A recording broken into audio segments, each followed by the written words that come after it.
5 minutes, more than 5 minutes. So let's start because you have a tight timetable. Okay, so did you go through the uploaded stuff? Yes, madam. Okay, were you able to understand it? This one? Is there anyone who could understand the uploaded stuff?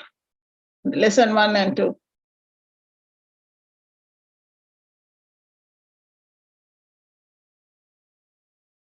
Yes? Were you able to understand it or you had a lot of doubts?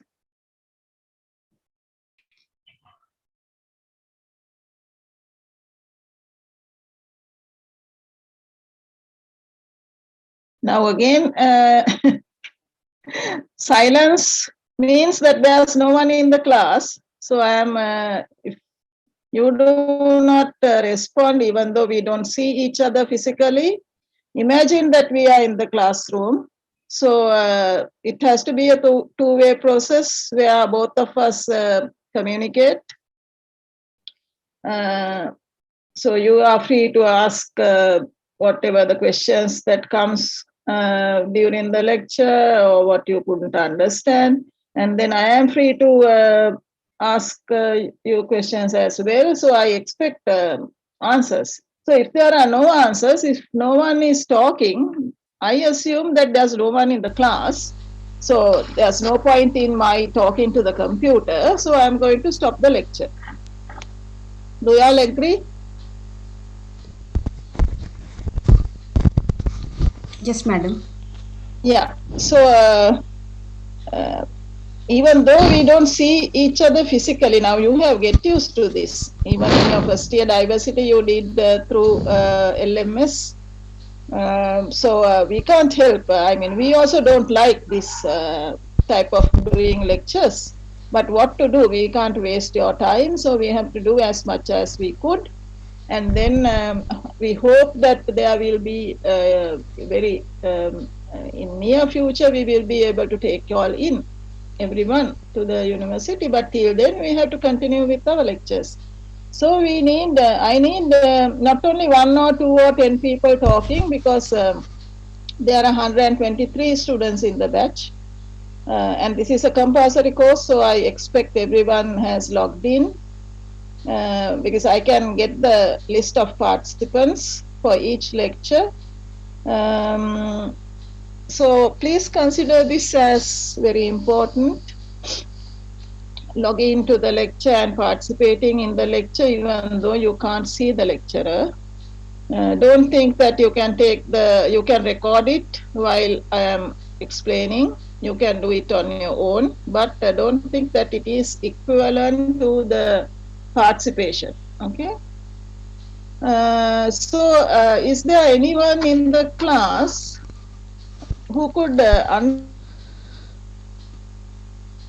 in lesson 1 and 2, most of the slides are crowded with pictures, but not much of like sentences or something like that, the text.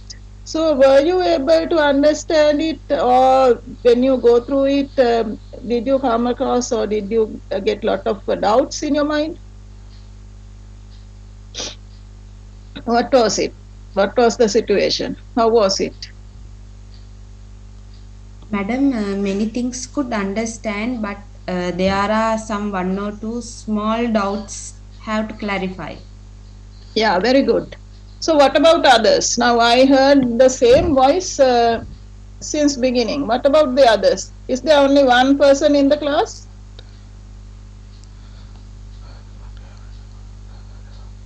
What about others?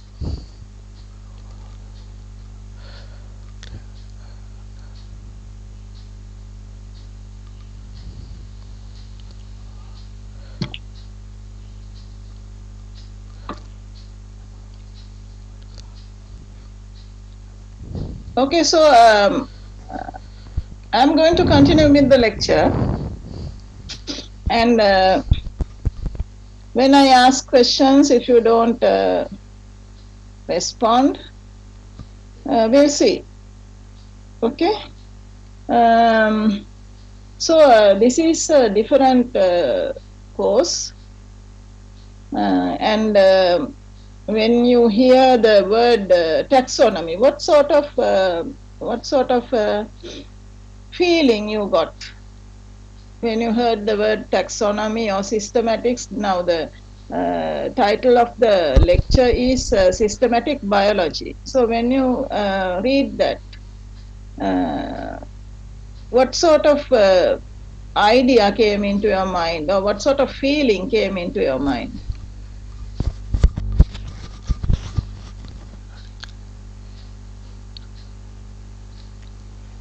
Yes. It's regarding, madam, classifications. Yes. So I asked the feeling in the sense, did you, now, for example, if I compare it with now something molecular biology, okay? Because I know about students, that's why I'm asking. So now, if you get the title like systematic molecular biology or something, or this is systematic taxonomy, what sort of feeling came into your mind?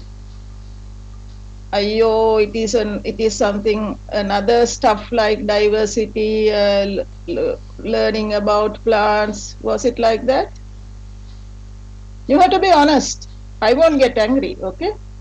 And when you finish, I think this lesson 1 and 2, you will realize about the area, or about this type of teaching. What sort of feeling came into your mind?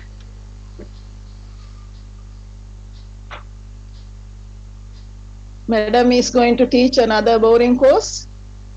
Was it like that? Sometimes it is practical thing. Yes. So when I didn't put a lot of text in this. I didn't use a lot of text in these slides. Mostly they were pictures. So during the lecture, I will. Usually I talk about these pictures. But if you go through carefully, I hope even by now, at the beginning, you must have realized that this is a very applied field. That is why we had made this course compulsory, not only in Rajarata University, in all universities in Sri Lanka. This is considered as one of the compulsory courses and fundamental courses, the course that each and every student should follow if that person is doing biology, maybe zoology or botany or biology. Because these fundamental things you will need if you are going to, in the future, if you are going to work with animals, either animals or plants. That is one thing. Second thing is, now towards the end of this lesson 1 and 2, you will realize that what we are learning under plant taxonomy has a lot of applications. Now, if you look at this person, who is this? I'm sure you know him. Who is this? Excuse me, madam. We can't see this slide, madam. You can't see the slide. Okay, why is it that? The uploaded lectures, can't you see? Now, I mean the slideshow. Slideshow can't see, madam. Okay, I will then again go to the end and then put that again. Okay.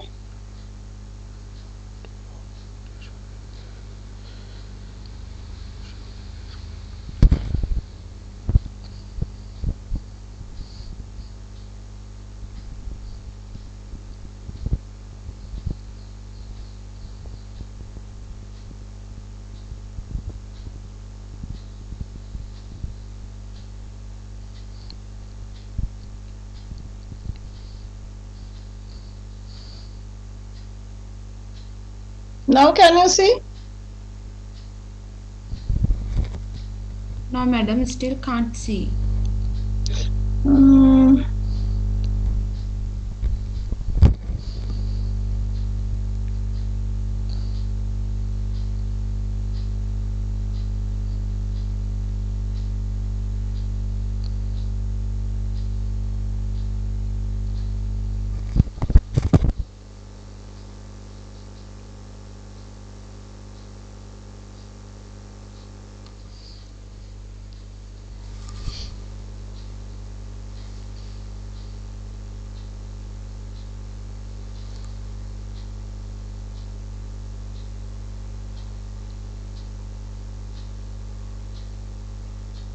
Can you show it? Can you see it now? Still can't see, madam. No.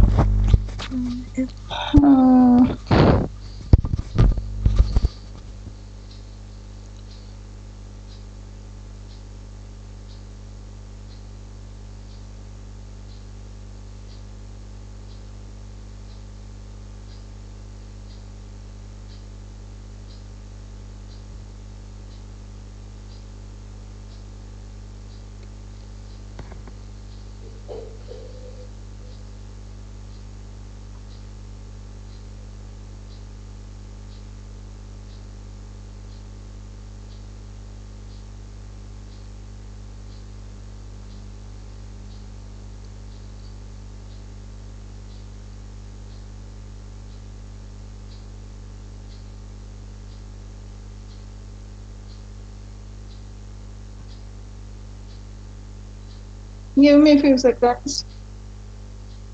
I'm trying to upload it again.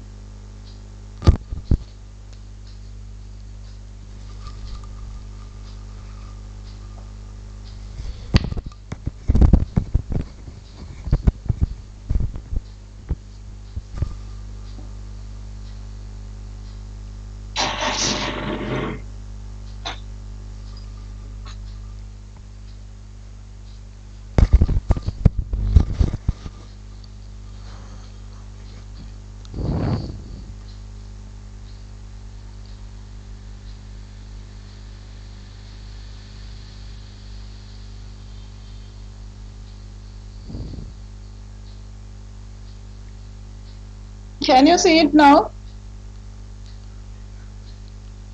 Madam, presentation can't see, but your screen can see, madam.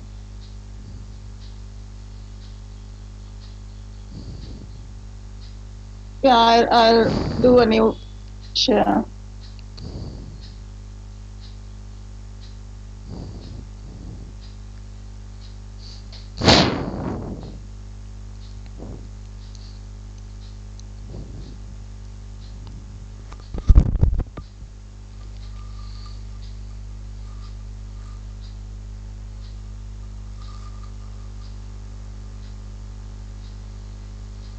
Okay now? Now okay, madam. Okay. Now? Is it okay now? Yes, madam. Yes, madam. Okay. Okay, then, so who is this person? I'm sure you Carolus know. Linnaeus. Sorry? Carolus Linnaeus. Yes, Carolus Linnaeus. And then you saw the first front page of Species Plantarum, which you have even learnt in your A-levels about binomial nomenclature. That was stated in Species Plantarum. So that is one side. Then herbal cosmetics. I hope all of you all, especially girls, like this. So this particular field, when you learn plant taxonomy, it is in fact it is a very applicable field in herbal cosmetics. Then what about this? It is something which you have not thought of. I am quite sure you have not thought of this. In forensic science, unfortunately still in Sri Lanka, we are not using this evidence that we gain from plant material in giving decisions in courts or regarding forensic matter like kidnapping, then maybe even murdering and so on. But in developed countries, they make use of, in fact, the characters of plants which you have learned mainly in your anatomy course and maybe a little bit of diversity, but mainly in your anatomy, the characters of plants to make decisions regarding some murders and so on. So this is the beginning of that. That is why I put this picture. That was in 1932. That was the beginning, or this was the incident where in USA they decided that they could make use of evidence from plant material to give decisions regarding kidnapping, killing, or murders, all those things.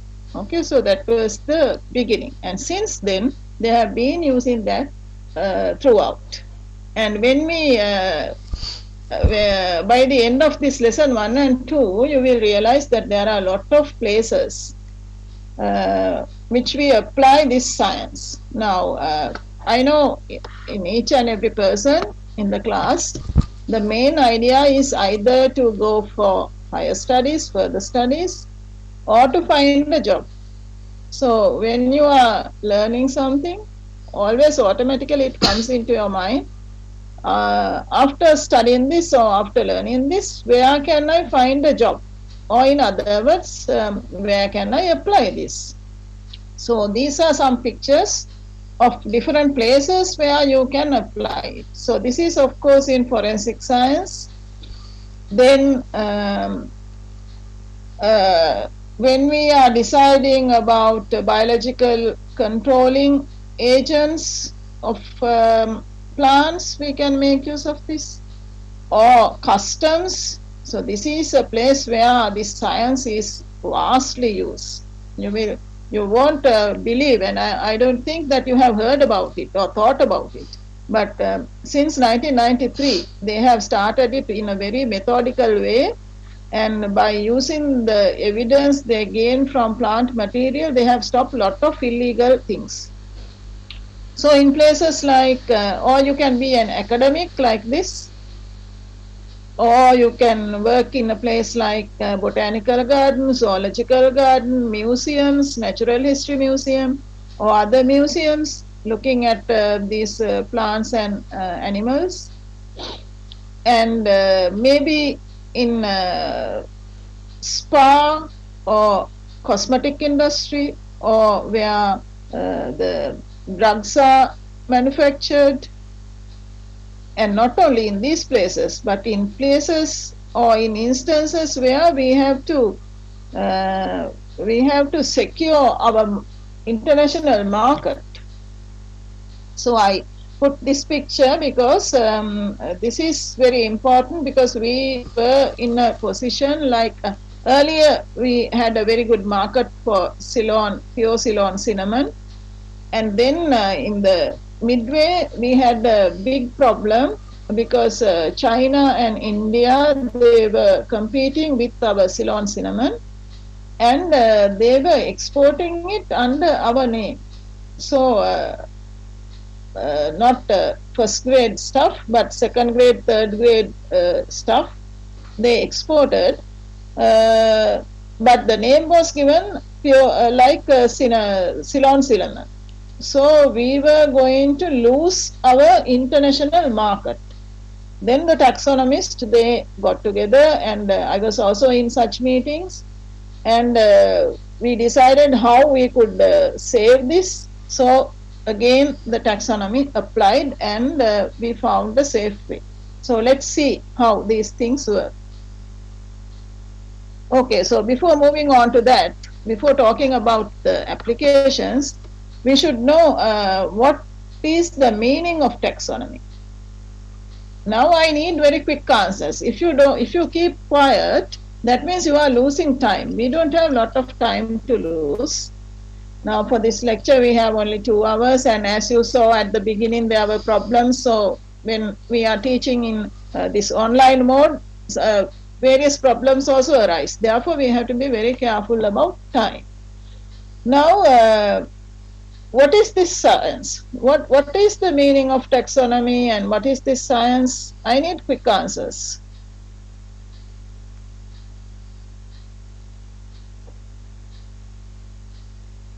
Yes? Anyone in the class? The branch of science, Yeah. classification, especially of organisms. Yeah. So don't think that this is only for plants. Okay, now when we say systematics or taxonomy, it is applicable to all living organisms. But when we are talking about plants, then we give we put the prefix plant. But science taxonomy or science systematics is about discovering or identifying, naming, understanding their natural relationships and understanding their evolutionary relationships. So it is applicable everywhere. It is omnipresent. It is like God of science. So without knowing this, you can't make use of them. That is why I said at the very beginning, we in all universities, this has become one of the compulsory courses, because if our graduates are going to use plants or animals without knowing this science, or maybe microbes, without knowing the science, they won't be able to do anything. That is why it is called like God of science. Now, when was this started? So, in the previous one, we said it is about identifying, discovering, naming, and so on. So, if we just take plants, now hereafter we will be talking about plants. So, we can categorize them like medicinal plants, edible plants, and so on, like that. So, this is a general grouping. So, when was this science started? Is it a very new science or old science?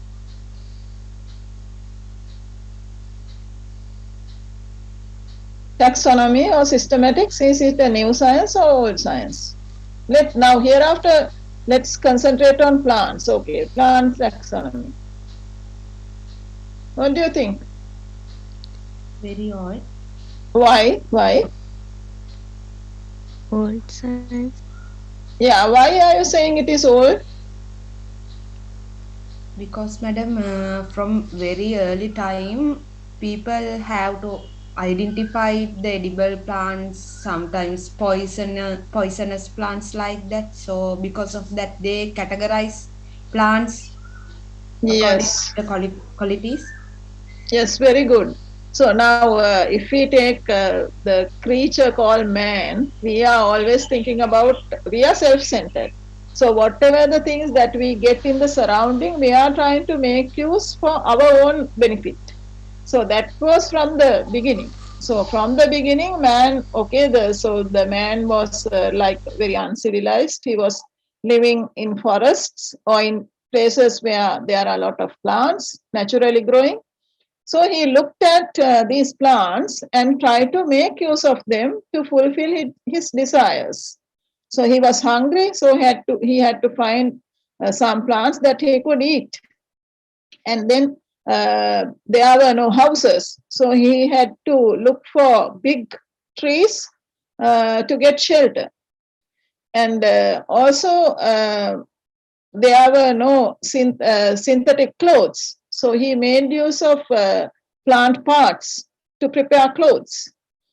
And when they were sick, so they also got all sort of ailments. So when they were sick, again they went to the forest and tried various plants, and then found that some of these are good for if they have diarrhea, okay, when they eat some of these, or when they make when they cook and drink it, the ailment goes down. Or when they had fever, so earlier they thought, okay, the fever is due to some evils, and went to the jungle, went to the forest. They didn't have to go to the forest because they were living in the forest, so they went and tried various plant material. So maybe they crushed and smell. So some of them, they have very good smell, and then thought instinctively, okay, this might have some good effect. and then use that, and found that it has some medicinal properties. So like that, the very old man, ancient man, categorized plants based on the uses of plants to man. And once they categorized them, they had to communicate, or they had to give this message to his colleagues. So, in fact, ever since the man gained the ability to speak, this science started.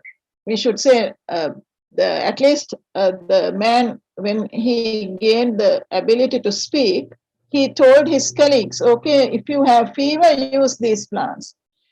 Don't eat these plants, even though they have very beautiful fruits, don't eat because you will die. So like that, that's old science, categorization and communication regarding plants started long time ago. But if you take modern taxonomy, that was, in fact, the foundation was laid by Linnaeus in Species Plantarum in 1753. That was in 18th century. That is by proposing the binomial nomenclature. So I hope at least your minds have got like 50% cleared because I gave the introduction. But normally, if we straight ahead start with taxonomy or systematics, or when you hear that word, it is not very attractive among students. So this sort of people comes into their mind when you hear taxonomy or systematics. It is a very boring subject. That is the feeling you get. Why are we studying this when there are so many interesting novel subjects to learn? Why are we studying this? Does this suit us? Do we still need this in the 21st century? That sort of things comes into your mind, normally into mind of students. Even when we were students, it was like that.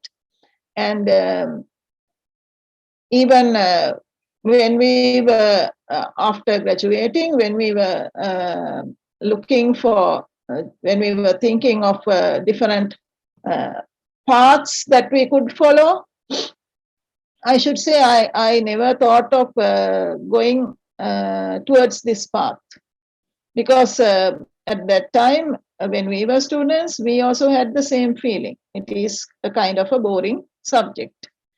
But after engaged in this field, now I have realized it is very interesting and very important, because in most of the sciences that we make use of plants and animals, this is applicable. So therefore, now when we say taxonomist, we think that they are like half mad, eccentric people who have eccentric interest, and they could work only in natural history museums and universities. So this is the normal idea a student gets. So do we need this in the 21st century when we have so many new technologies like molecular biology, nanotechnology, and so on and so forth? Why are we still studying this? So I am not going to give the answer for this. It is up to you to find the answer. And after going through this series of lectures, I hope you will find the answer. Why we have made this one of the basic and compulsory courses in still in the 21st century. So let's talk about some applications. So I hope that when you see applications, your interest towards the science will grow, because each and every point that you are learning something, the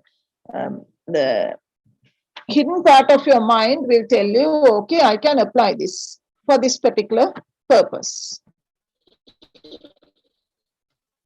So when we say taxonomy, as I said, it is like a god of science, because it provides hidden services That is the problem. So the service that you get in through taxonomy is hidden. It is not prominent. It doesn't look like the first place service. In many areas, it is used, like conserving and managing our biodiversity. So we need to conserve and manage biodiversity. That is to have food security as well as for herbal products. So to develop industrial products as well as to food security. And in a country like Sri Lanka, we are agriculturally based. Therefore, if we don't think about food security, we will have poverty. Okay, so these two are linked.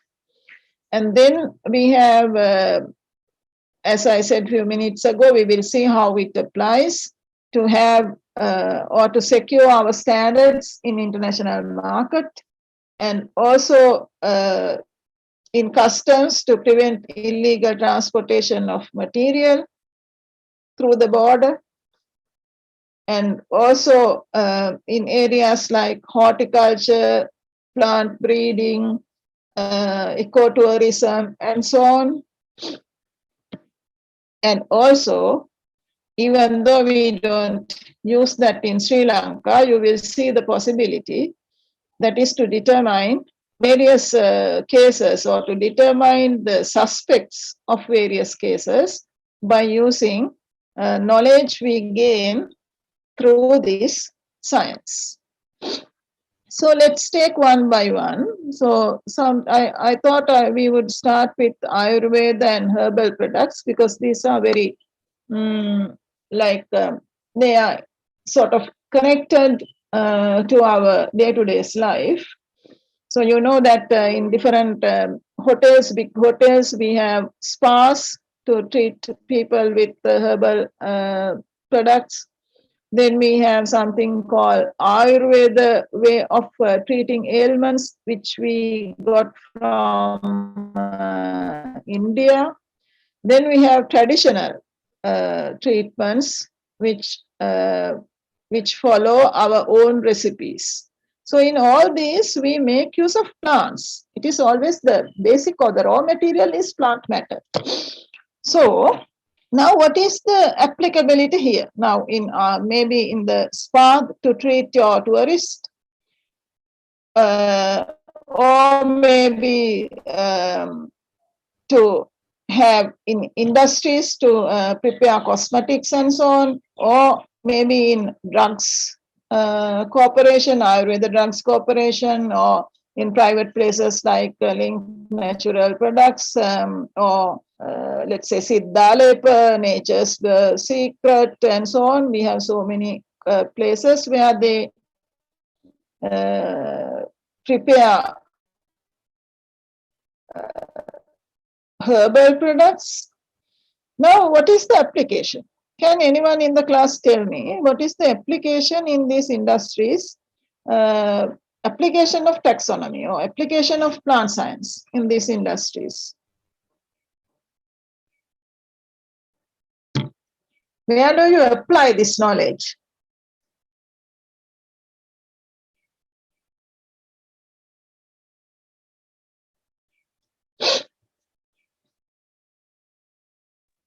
To identify relevant plant materials? Yes, that is very good answer. So that is the starting point. Now suppose you have to suppose you are working in a cosmetic industry in, let's say, Nature's Secret. So in Nature's Secret they prepare shampoo, cream, and so on. So in a cream, if you have to use the raw material, or if you have to use extracts of, let's say, Terminalia chebula, Terminalia bellerica. So the very first thing is you have to know how to identify Terminalia bellerica and Terminalia chebula, because if you have not correctly identified your raw material, by the end of the process, you will be ending up with something else. Something might be poisonous also. You might be ending up with poisonous material, or you might be ending up with material or the product that has less effect. So in the market, you won't be able to sell it in the second instance. Maybe in the first instance, you will be able to sell, but afterwards, when people realize that there's not much of a good effect, you won't be able to sell it. And the other thing is, now if you are exporting your plant products made up of plant material, in the label itself, you have to give the identity of the plant. You have to give the botanical name of the plant. And sometimes in countries like Germany, they even ask a TLC fingerprint of the plant that you have used, because I will tell you why later on, why they are so particular. So up to that end, you should know about the plant. So this now I should say the examples that I have taken and the pictures and pictures of slides and pictures of true material. In fact, problems addressed by some of my postgraduate students. Now, for example, if I take this one, Pterocarpus santalinus is Rathandung. In normal vernacular name is Rathandung. So one of my students, he was attached to Link Natural Products, and he was doing his MPhil on this particular subject, because they had a lot of products where they make use of this Rathandung, Pterocarpus santalinus. This is how it looks like. The wood is red in color, and it is called Rathandung. So especially in I don't know whether you have heard about it. When the children, newly born children, are given something called Ratakalakaya or Desandung Kalakaya. අහලා තියෙනවද රතකාලකය කියලා එකක් දෙනවා කියලා බබාලට? කවුරු හරි අහලා තියෙනවද? රතකාලකය, or it is also called Desandung Kalakaya. ඔයගොල්ලන්ගේ අක්කලා අයියලාට හැම බබාලා හැම ඉන්නවා නම් ඔයගොල්ලෝ අහලා ඇති, දැකලා ඇති. So in this Ratakalakaya or Desandung Kalakaya, the main ingredient or the ingredient that is to that Kalakaya is given for babies to improve their immunity. So this immunity, the improvement of immunity is, or the immunity boostering is done by some chemical, that is pterocarpol, present in this. One has made use of something, some other material, substitute එකක් කියලා කියන්නේ අපි ඒක වගේම පේනවා, හැබැයි ඒක නෙමෙයි. ඒ වගේ එකක් පාවිච්චි කරලා තියෙනවා නම් you will not get the expected result. So this my student, he had this problem because when they when they have to purchase raw material to make this, and when they purchase raw material, they had doubts regarding what they get. So they get red color wood, but they had to check whether it is exactly Pterocarpus santalinus or a substitute. Now this is how Pterocarpus santalinus looks like. It is in it is a member of kind of it is like this genus Pterocarpus, and there is another one. This is the substitute that you very often get in the industry or in the places where the people who supply this raw material. This is entirely different. This is in another genus. But wood of both these, they look like this. So similar kind of red color wood, both these plants get. And this is in genus Pterocarpus. And the other one, the substitute is in another genus, Myroxylum.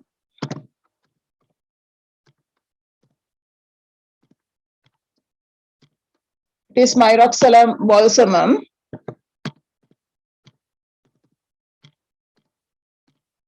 So Myroxylum balsamum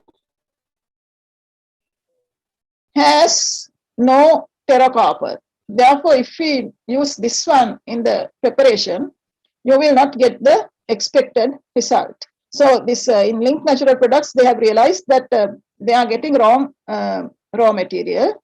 So this is part of his MPhil, not the entire MPhil. So as part of his MPhil, he had to find ways by which we could identify the raw material. So such instances are very, very common in places where they prepare Ayurveda drugs. In Ayurveda Drugs Corporation, at the point where they accept raw material, other people who are working. So they always employ graduates who follow botany as a subject in the place where they purchase, or in the place where they accept raw material, because raw material is parts of the plant, so you don't see the entire plant, so it is very difficult to identify. So only with your botany knowledge you can identify them.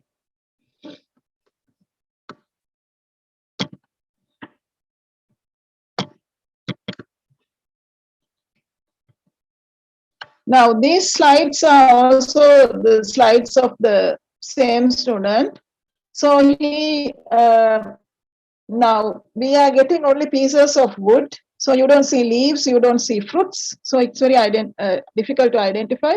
So you get only pieces of wood. So by using characters of these pieces of wood, we should be able to identify. So he took different sections in different ways.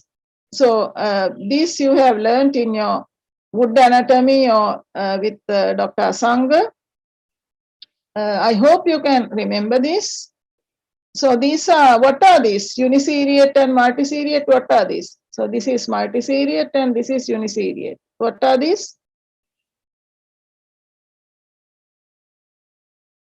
In your wood anatomy course, you learned that.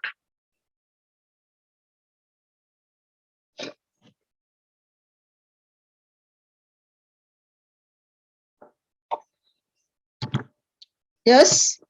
Anyone in the class? What are they? Uniseriate and multiseriate, what are they? You have seen this sort of slides in the practical class also. Parenchyma? Yes, parenchyma, very good. Parenchyma, in fact, they are called ray parenchyma. So he found that when he took sections in different ways, he took a TS, TLS and RLS, you know, meanings of these things. So this parenchyma in red sander is the Pterocarpus rathnadum, is always uniseriate, whereas in the substitute it is always multiseriate. So that was a good character because they get only small pieces of dried wood. So once you get it, you can take sections and you can look at the way, or you can look at the type of parenchyma present. And based on that, you can either accept the raw material or you can reject it. So the same sections taken by the same student. So again, the arrangement of vessels and the arrangement of parenchyma with vessels. So in substitute, it was banded type, and in red sander or Pterocarpus, it is aliform. So now don't forget what you have learned in anatomy will be very, very applicable in identifying plants. Okay, so I will be referring to such characters, but I am not going to explain those things. You have to go back. If you can't remember, go back to your anatomy course and refresh your memory. Okay. So aliform was for red sander, and then banded was for the substitute. Now, another problem, we have plenty, too many. The problems, we get large number of problems because naturally plants, they look alike. At least the related ones, they look alike. Another thing is this one, Ctenospora cordifolia and Ctenospora malabarica. What is Ctenospora cordifolia? Anyone in the class?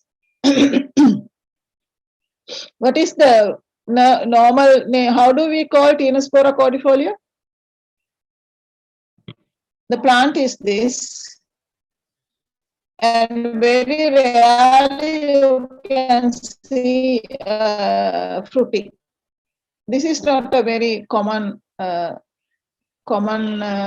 scene. Rarely, when the plant is very old, you can see fruits. What is Ctenospora cordifolia? Rasakina. Rasakina, very good. So now, when we are talking about names of these plants, again you will realize sometimes the name has something to do with the characters. So similarly here, cordifolia. Cordifolia means it looks like a heart. So Ctenospora cordifolia, this one has heart-shaped leaves. But unfortunately, malabarica also has heart-shaped leaves. Okay. So these are this is how in Rasakina, you know, the stem is used. Dried pieces of stem come to these Ayurvedic places like this. So it's very difficult to identify whether it is cordifolia or malabarica. Cordifolia is the medicinal plant, and malabarica is called Bhukinda. Bhukinda is the plant that looks like it, but it is not the medicinal plant.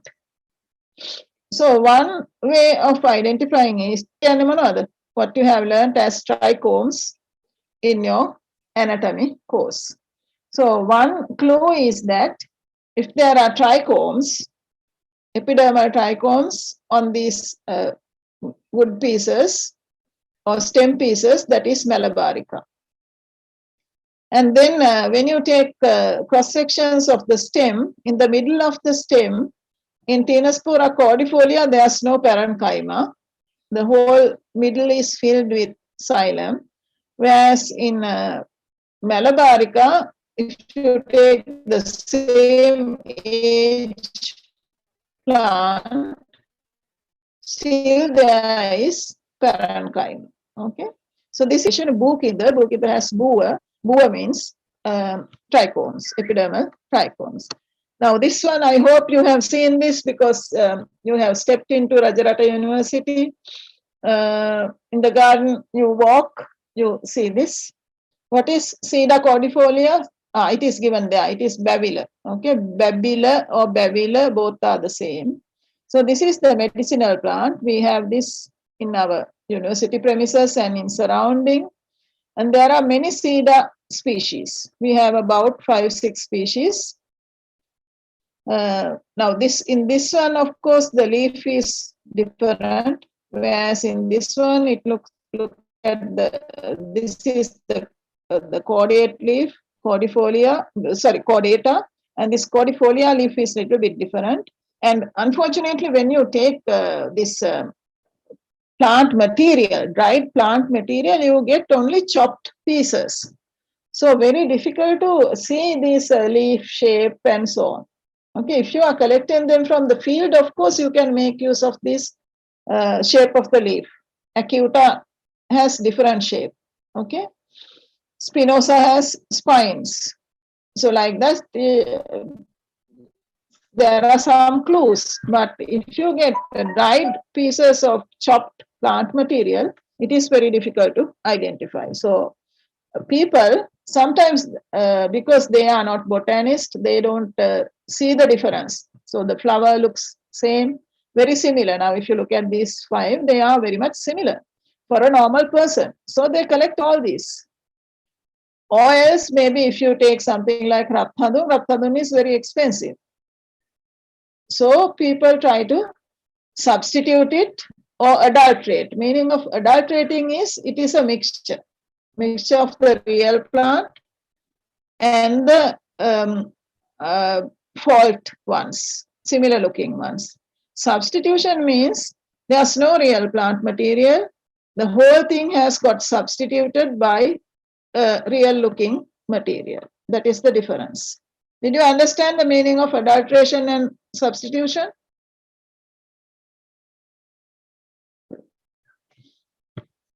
Did you understand? Yeah. So because these two words you might be using if you are working in the field where people make use of plant material.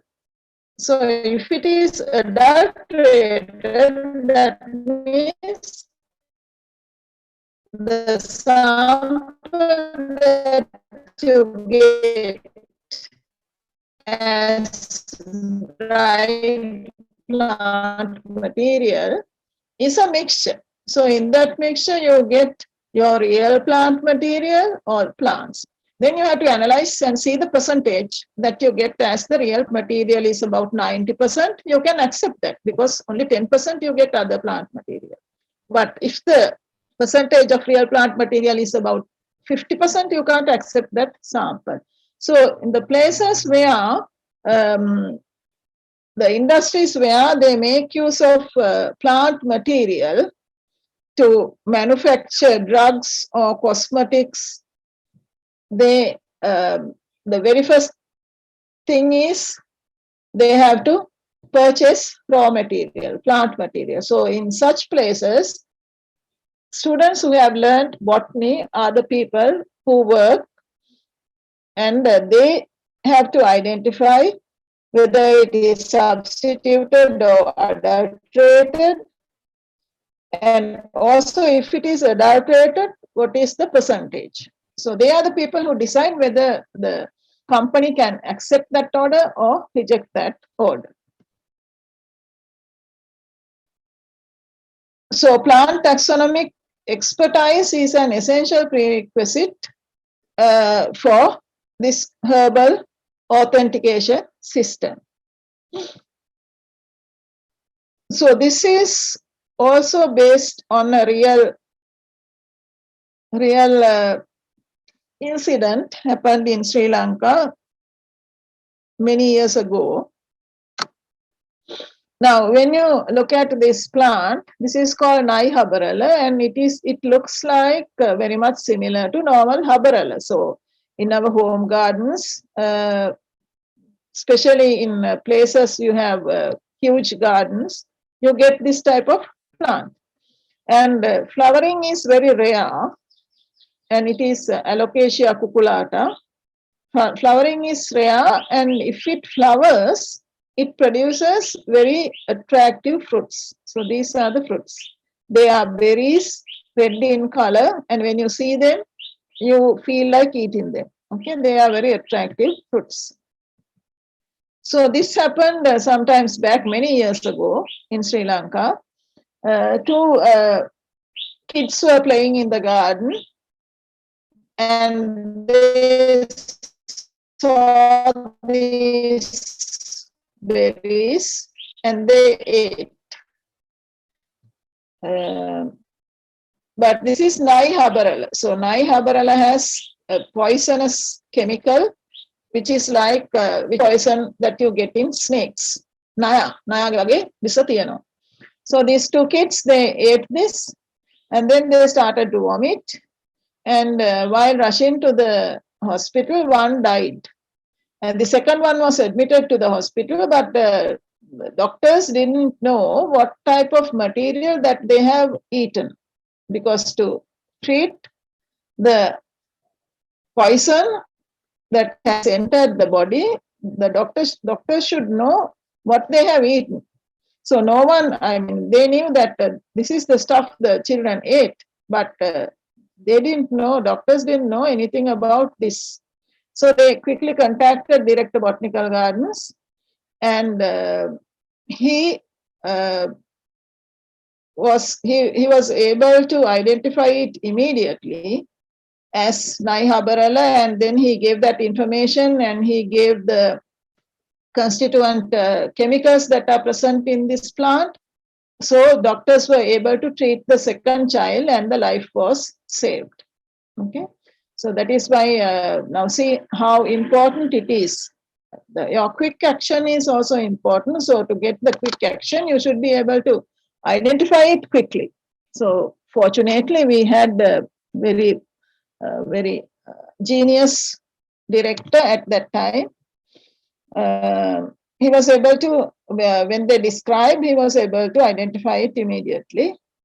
Like he has a very, I mean, I should say he is a genius person because like in his fingertips, he has knowledge or whatever the thing about plants that you ask, he could answer. Like so, so I hope that now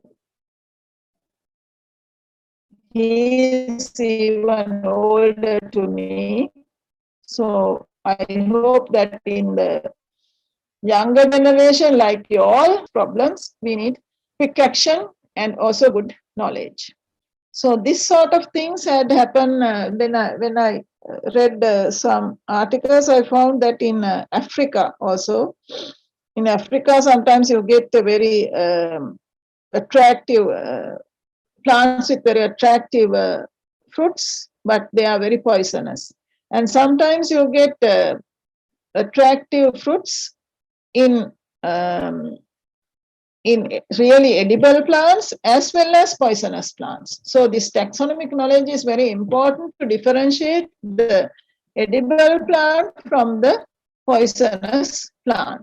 So that sort of things also. There are some cases reported in Africa where the people have, normal people, they have mixed up the poisonous plant with the edible plant because both of them, they look very much similar. But the taxonomic knowledge helps to identify these two or to differentiate these two. Then if we talk about the development of drugs, we know that long time ago, a drug called Cinchona, a drug called quinine was used, and that was extracted from bark of Cinchona. Straight ahead, at that time, people just boiled the bark of Cinchona and drank it. And later on, we got the development of medicine called quinine from this. What is the ailment that you use this bark extract of Cinchona bark or quinine? මොනවට treat කරන්නද quinine පාවිච්චි කරන්නේ? Malaria. Oh, malaria, very good. So now, as I said, the ancient man, maybe when he was living in jungle and he got some flu, the malaria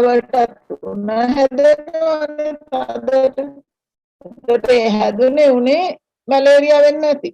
So he found that come better. So based on these things, gradually the drugs were developed.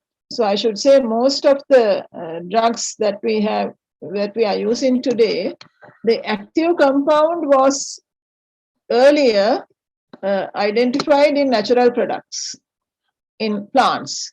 And then sometimes they directly extract it and then make use of it. Oils, they synthesize similar things. But still there are some chemicals or some compounds that we widely use in medicine, which are not possible to synthesize because their structures are so complicated, or maybe synthesizing is not economical because once you prepare the medicine, you should be able to sell it.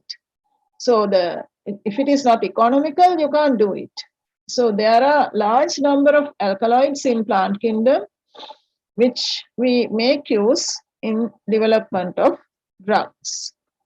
Now, this is one example. What is this in, how do you call this normally? Vernacular name, what is the vernacular name? Minimal. Yes, minimal. So minimal usually, I mean, if you ask about a normal layman or normal person in the mini kanakkalala tamai nikan hadune, okay? But when scientists, when they and they have a strong smell. Now, one clue is, now as botanist, I'm giving this clue. Now, when you crush plant parts, if you get a strong smell, it shows that it has some chemical compounds to a considerable concentration also. Otherwise, you don't get the smell. And some of them, they are volatile. So you have the clue that we might be able to make use of this in drug manufacturing. Now, minimal also, it has a very strong, unpleasant smell when you crush. So this has a lot of alkaloids, and out of these alkaloids, vincristine and vinblasting. Has anyone in the class heard about this vincristine and vinblasting? They are very important chemicals, vincristine and vinblasting.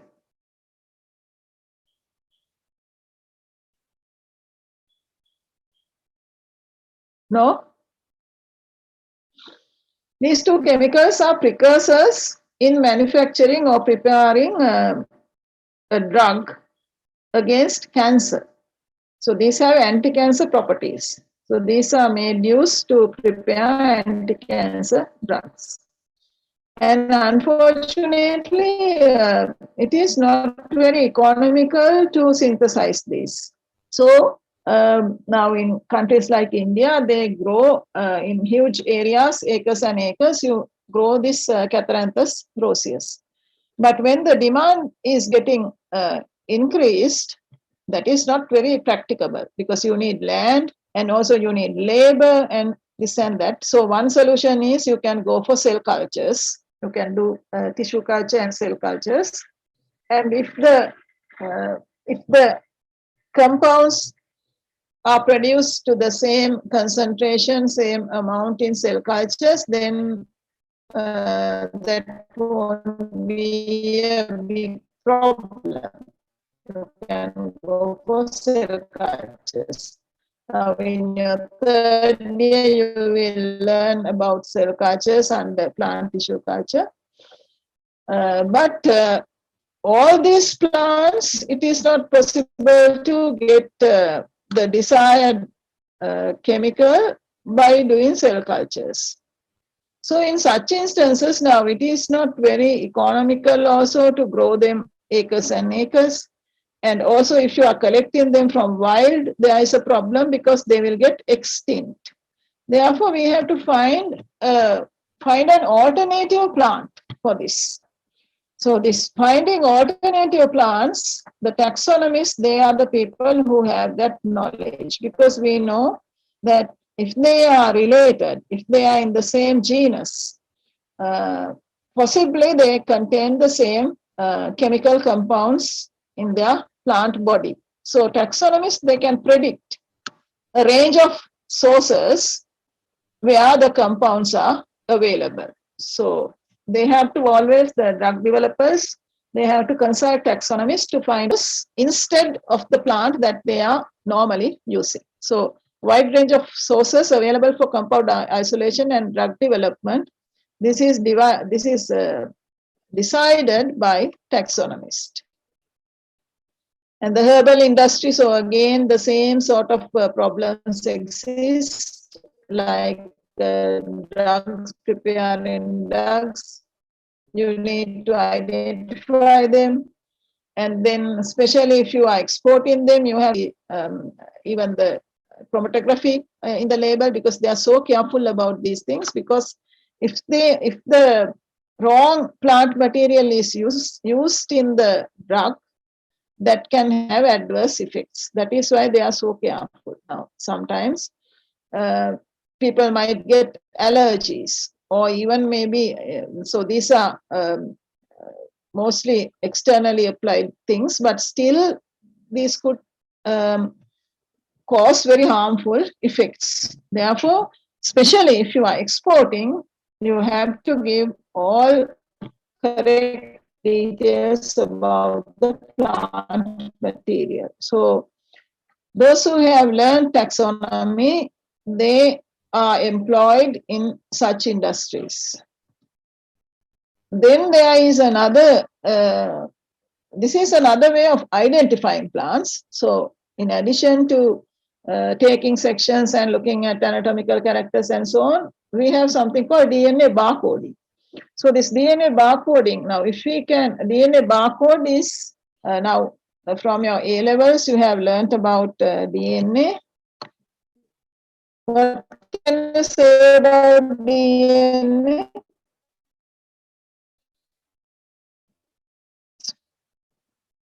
It is a double helix. Am I correct? What can you say about the basic structure of DNA? Yes?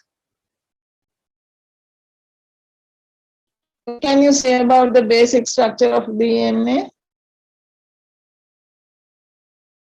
It's a double helix. Theomy?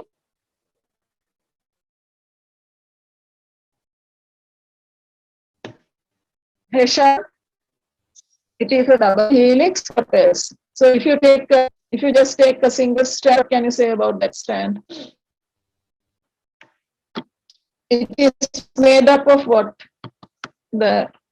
These DNA strands. Can't remember. So it is a double helix. Yes, made up of, yes, made up of what? Deoxyribose sugars. If I just take a single strand, so this is a single DNA. Yes, you have sugar and then what else? Sugar. It is made up of nucleotides and each nucleotide has sugar. What else? Nitrogenous bases. Nitrogen bases. What else? Phosphate group.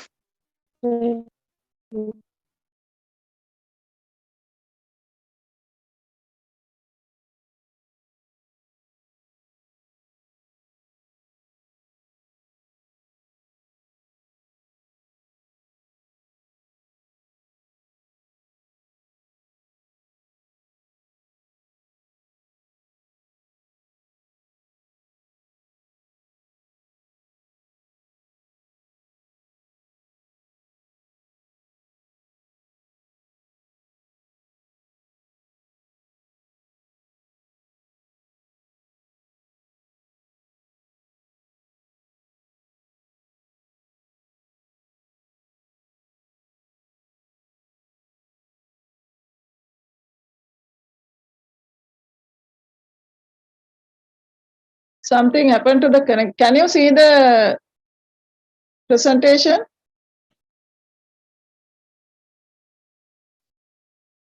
No, madam. Okay, now can you see the presentation? Yes, madam. Yeah, okay, something happened with the connection. Okay, so nucleotides are made up of sugar, nitrogen bases, and then what is the third one? Phosphate group. Phosphate group. So when we take sugar and nitrogen bases, they have the same structure. Okay, so there's no variation. But when we take phosphate group and sugar, they have same structure. But when you take nitrogen bases, so there are different types: adenine, thymine, cytosine, guanine.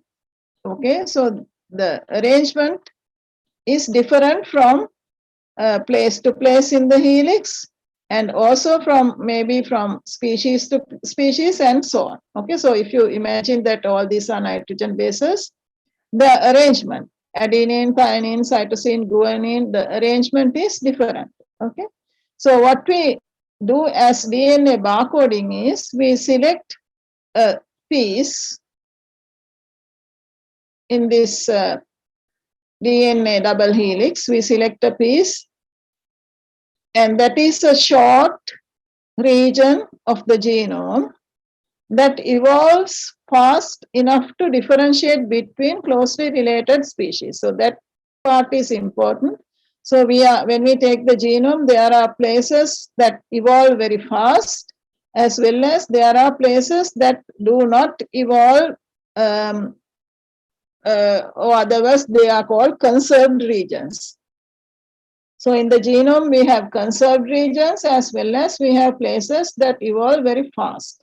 So if these places evolve very fast,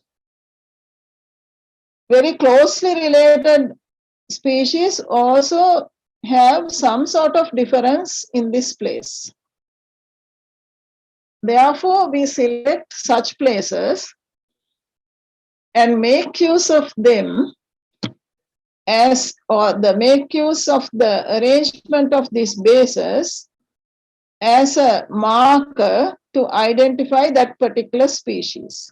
Now, for example, if this is my species A, so if the base arrangement is like, let's say, adenine, thionine, again adenine, cytosine, cytosine. So this part is a short part, not just 5 bases, okay, about, let's say, several hundred bases.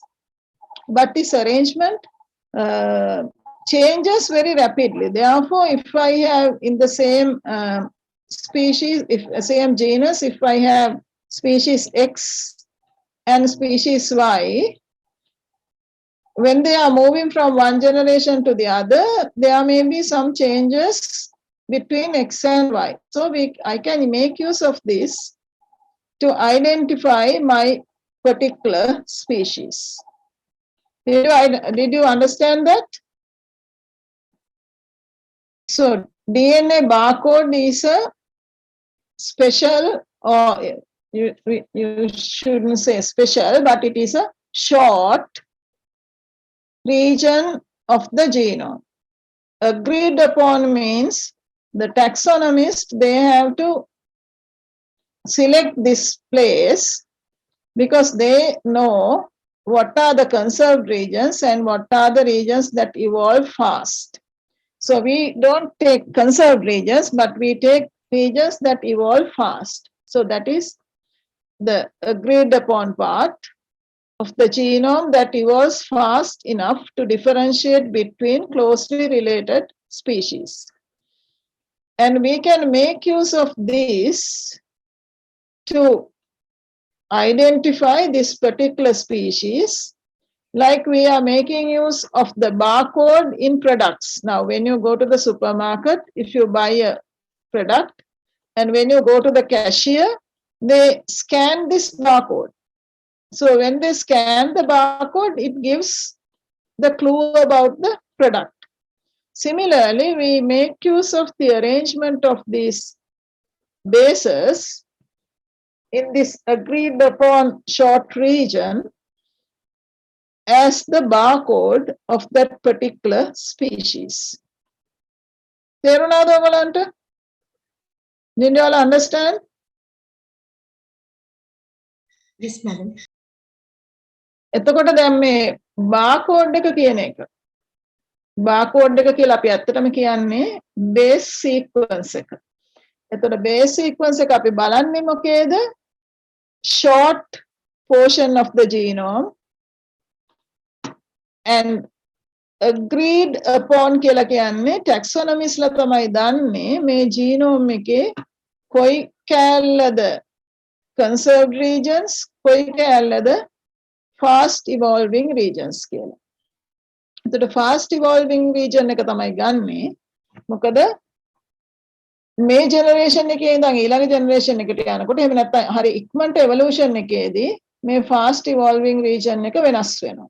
එතකොට X කියන එක්කෙනා ඒ Y කියන එක්කෙනා දෙන්නම එකම genus එකේ species දෙකක් නම් closely related. හැබැයි මේ base arrangement එක වෙනස්. So මේක අපිට මේ බේස් arrangement එක අපිට use කරන්න පුළුවන් barcode එකක් විදියට. ඒ කියන්නේ අපි ඔය සුපර් මාකට් එකට ගියාම product එකක barcode එක scan කරාම product එක මොකක්ද කියලා වැටෙනවනේ. ඒ වගේ මේ base arrangement එක අපිට use කරන්න පුළුවන් ඒකට කියනවා DNA barcode කියලා for that particular species. එතකොට මේක universally use කරන්න පුළුවන්. ඒ කියන්නේ අපේ රටේ විතරක් නෙමෙයි. දැන් අපි හිතමු අපේ රටෙන් මොකක් හරි අපි එක්ස්පෝර්ට් කරා කියලා. එතකොට එක්ස්පෝර්ට් කරපු එකේ ඒ රටේදී ඒගොල්ලන්ට පුළුවන් මේ බේස් arrangement එක බලන්න. එතකොට මේ බේස් arrangement එක බැලුවම අපේ රටේ ප්‍රොඩක්ට් එකේ තියෙන එකම නම් තියෙන්නේ. ඒ කියන්නේ ප්‍රොඩක්ට් එක හරි. වෙනස් නම් ඒ කියන්නේ ඒක වැරදි. So DNA barcode of a species is very important when we are talking about our own plant material. So that, of course, in fact, now in countries like China and United States, they have been developing barcodes for large number of plant species because they make use now, especially if you take Chinese medicine, is based on plant material. So to identify the correct plant material, they have developed barcodes for large number of plants. In Sri Lanka, this became very important to secure our market regarding cinnamon. Okay, so we had a very good market for Ceylon cinnamon. And over 90% of world trade was, we had the world trade of Ceylon cinnamon. But later on, China started to export cinnamon. So it looks like our cinnamon, but that is another genus. Okay, it is not cinnamomum, but it is cassia, genus cassia.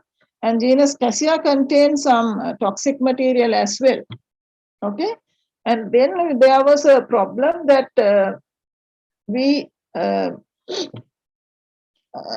there was a problem in the international market because when the Chinese people, they were also exporting this under Ceylon cinnamon, name of Ceylon cinnamon. So we had a problem. So both of them, they have the same appearance. And in addition to that, there was a problem regarding the name because Ceylon cinnamon, the name we have been using throughout is Cinnamomum ceylanicum. And in India, you get Cinnamomum verum, but both are the same. So in fact, Cinnamomum ceylanicum and Cinnamomum verum are the same. So there was a problem regarding the name also because India was exporting cinnamon and they wanted to keep the name as Cinnamomum verum because if we say ceylanicum, it shows that it is from Sri Lanka. So they didn't like that. So they were trying to change the name to verum and to save that name, Cinnamomum ceylanicum, the taxonomists, again, they had to fight. So finally, we won. So still, we are using the name Cinnamomum ceylanicum. When we are talking about the rules of nomenclature, I will tell you all why name of Cinnamomum ceylanicum has to be verum. Okay. If I forget, just ask me, then I will tell you at that point. Regarding rules and regulations, taking rules and regulations of nomenclature. In fact, the Cinnamomum ceylanicum name has to be changed to Cinnamomum verum. But we were able to keep that name. But still, there was a problem regarding the material that was exporting from China under Ceylon cinnamon. So our scientists, they had to develop a barcode. So they selected MATK gene and no need to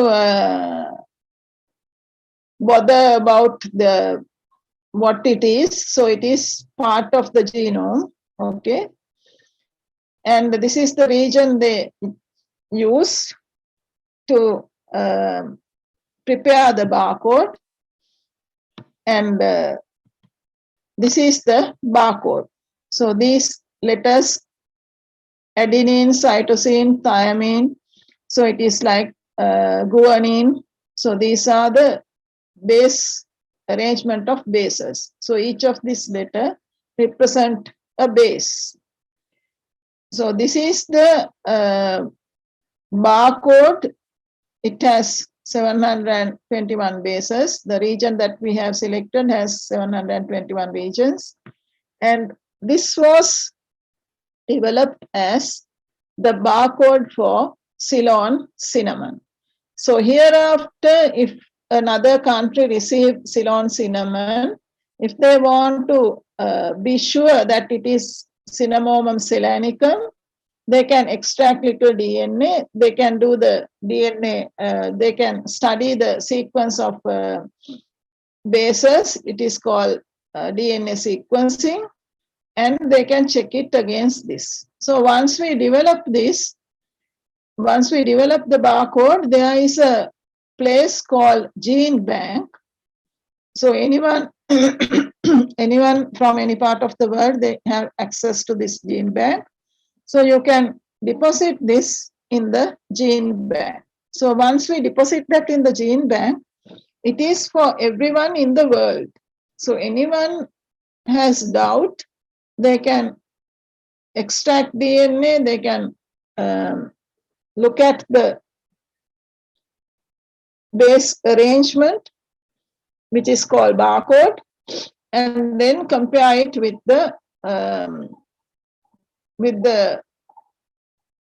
this information that we have deposited in Gene Bank.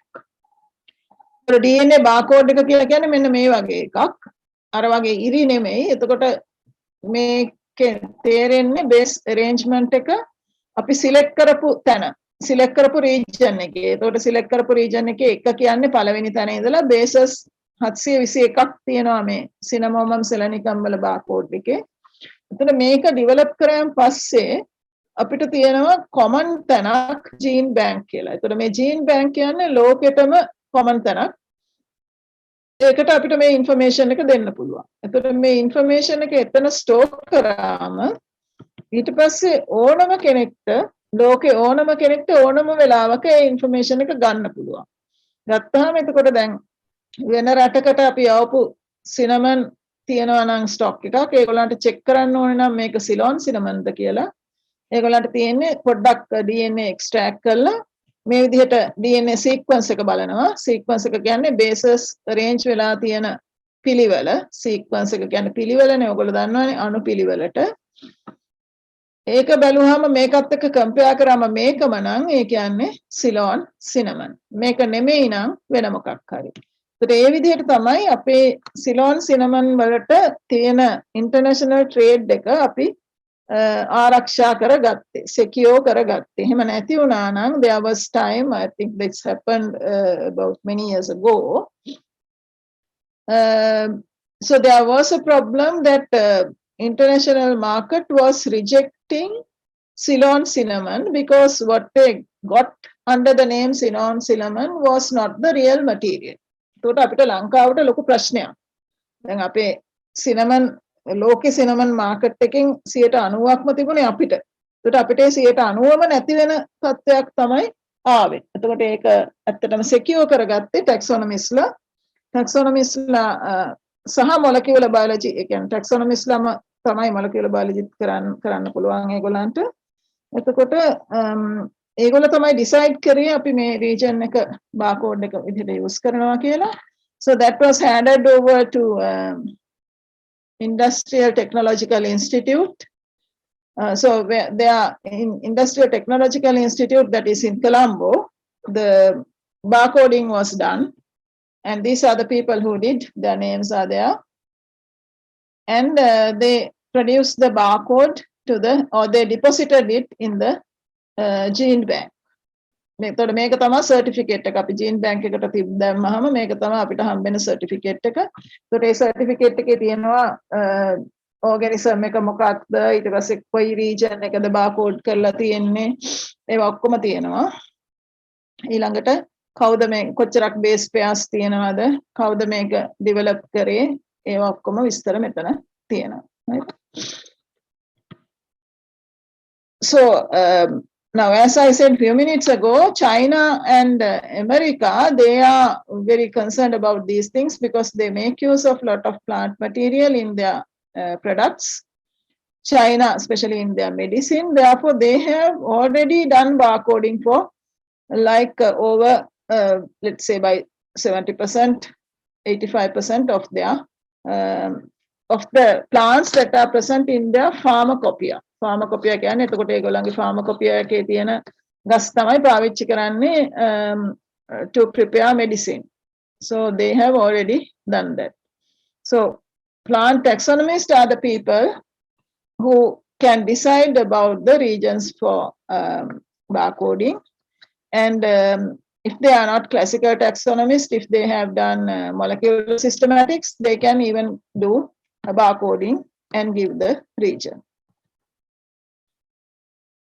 Then another very big application happens in the place where, which we call as customs, where we get the movement of material to the country as well as from the country, export and import, things that enter the country and things that come back to the country. So this place is a place where you have lot of, or people try to do lot of illegal exporting. Now, as all of you know, we have endemic plants, we have very valuable plants or plants that have very high demand, very medicinally very expensive, or they maybe now if you take things like drugs that have anti-cancer properties and so on, they have very high demand. So so especially if they are endemic, they are not according to our rules and regulations, we are not allowed to export them, endemic plants. So people try to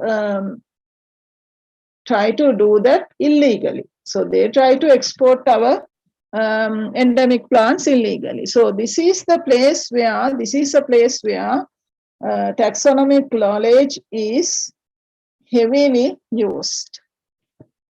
So before 1993, there were problems, but since 1993, they have been, the director in that section, the biodiversity section, has realized that and have been using this technique, or have been using this science to identify material that are that people are trying to export. And then they came across with many different types of plant material, sometimes pieces of wood, wood chips, wood poles, wood carvings, then tiny plantlets, seeds, tubers, underground parts of endemic plants, then wood powders, sometimes wood powders, wood chips, plant extracts. So people are trying to export things that are not allowed to export in different forms. Sometimes they even make powders, or they extract the plant material, so the extract contains the valuable chemical compound. So in customs, now since 1993, they are making use of this science a lot. So this picture, so I got in fact these pictures from the director who was there, let's say about, I got these pictures some years ago. And he was the director in the biodiversity section at that time. And when they have some cases, so always they take photos. So he gave me these photos. So this particular incident was, now you can see there is a, here behind, there is a, how do you call, a container packed with this type of boxes, and they were suspected about, they were suspicious about the contents of boxes, because normally when you are exporting something, you have to give a label, but in the label, the true scientific name and those things are not given if they are trying to do something illegally. Okay, so this type of wood you get in many different types of plants, so they put something else. So this container was full of this type of boxes, and each box contained logs of sandalwood, සුදු හඳුන්. දැන් සුදු හඳුන් export කරන එක තහනම්. හැබැයි මේ වගේ ලීය තියෙන ගස් අපිට ඕන තරම් තියෙනවා. So what they do is, when they are trying to export it, they put a label, and as the name of the plant, they give a common name. දැන් මේ සුදු හඳුන් නෙමෙයි, මේ වගේ ලීය තියෙන මොකක් හරි common plant එක නමක් තමයි ඒගොල්ලෝ දාන්නේ. So there should be a person who has taxonomic knowledge to check this identity. දැන් label එකේ තියෙන එක හරිද කියලා බලන්න ඕන වෙනවා. එතකොට ඒක බලන්න ඕක, this applies to animals as well, especially tiny animals like insects. So they are trying to export. So in customs, in the biodiversity section, there are graduates who studied botany. So their task is to identify the plant material that people are trying to export. So all these pictures I got from him. Now this is sandalwood powder. Now sandalwood is prohibited to export. So දුහඳුන් අපිට export කරන්න බෑ. එතකොට logs විදිහට අර වගේ export කරන්න හදනවා. ඒ වගේම මෙහෙම powder කරලා. දැන් powder කරාම ටිකක් අමාරුනේ හොයාගන්න. ඒ වුණාට if you have botany knowledge, you know, you take this little bit of powder and look under the microscope, then you will be able to see the characters of xylem. Then you will be able to identify. So this calamander is a plant species that is prohibited for exporting, and they try to do it when the plant is a seedling. So in the seedling, it is difficult to identify. Seedling කියන්නේ චූටි පැලයක් නේ. කොළ දෙකක් වගේ තමයි seedling එකේ තියෙන්නේ. එතකොට identify කරන්න අමාරුයි. So unless you have a good botanical knowledge, you can't identify it. And sometimes what they do is they suspect, so they hold the export order, and then they send samples to Royal Botanical Gardens. So Royal Botanical Gardens has a very diverse type of jobs to the country. It is not one or two. They have a large number of things to do. So one such thing is to identify plants. Okay. So another place where you can find your employment is Royal Botanical Gardens and National Herbarium. So we will be talking about these things later. So in Royal Botanical Gardens, they have diverse roles. One role is to identify plants. So they send it to Royal Botanical Gardens. And these are plant extracts. So these plant extracts, they contain some valuable chemical compounds. And the plant is prohibited to export. And therefore what they do is, they make the extract and then they try to send it. And this one again is another case identified by them.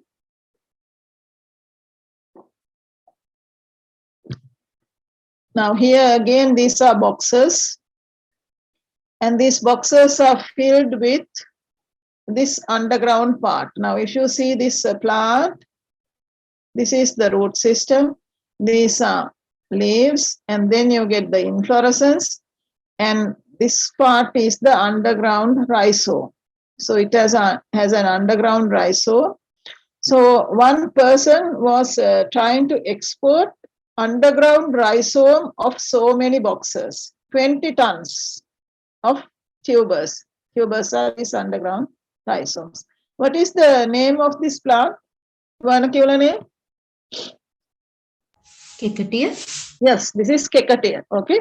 So this our Kekatia species are not allowed to, we are not allowed to export our Kekatia species. Okay. We have Aponogeton crispus, we have Aponogeton natans. They are not, they are prohibited to export.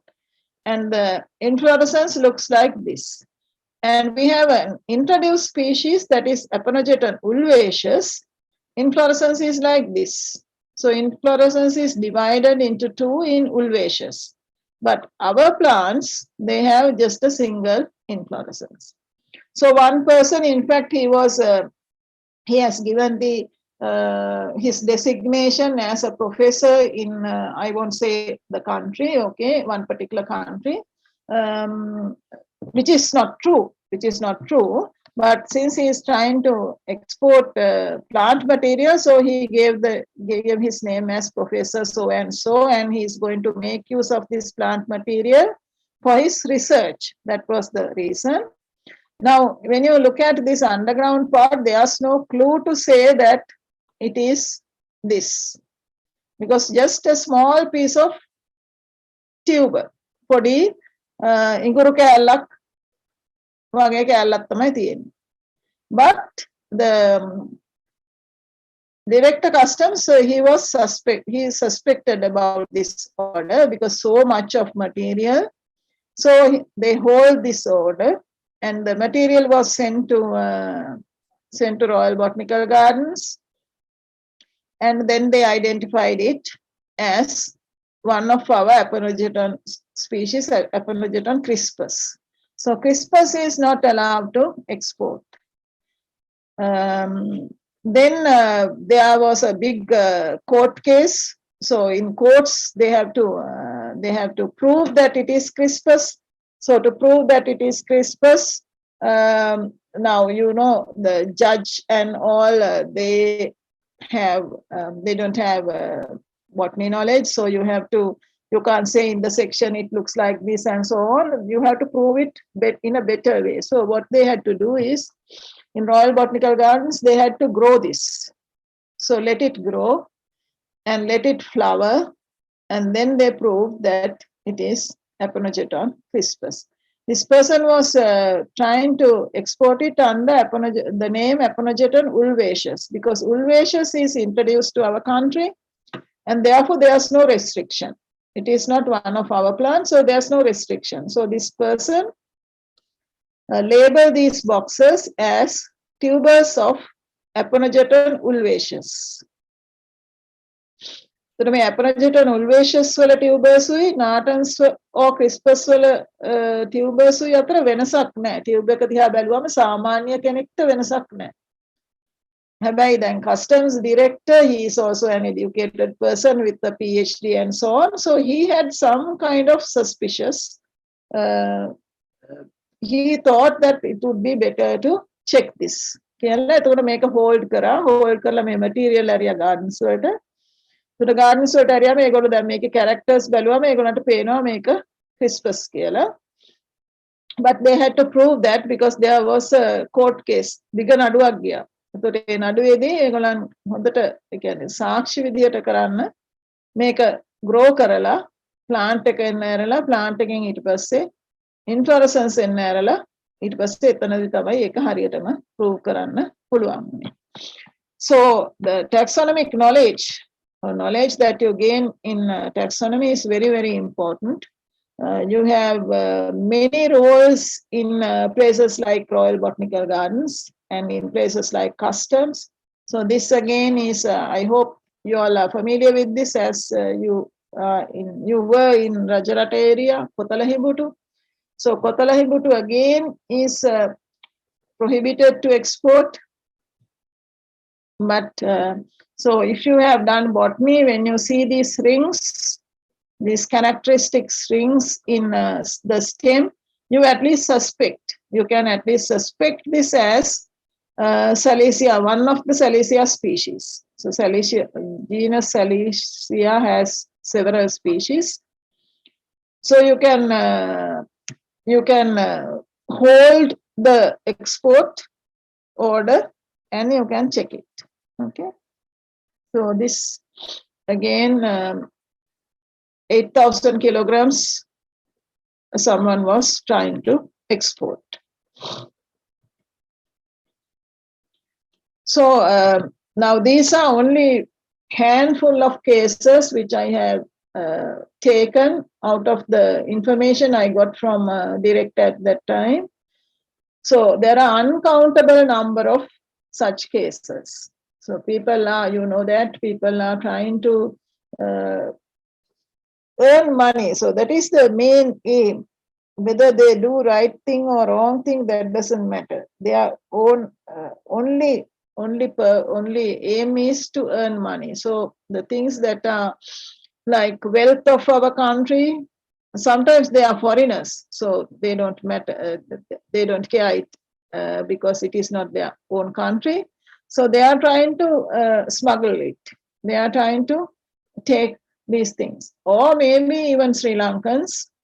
If you get a lot of money by selling this thing in a foreign country, they try to do it. So it is very important for people in customs to identify these things correctly. And the botany knowledge or the taxonomy knowledge is made use in such places.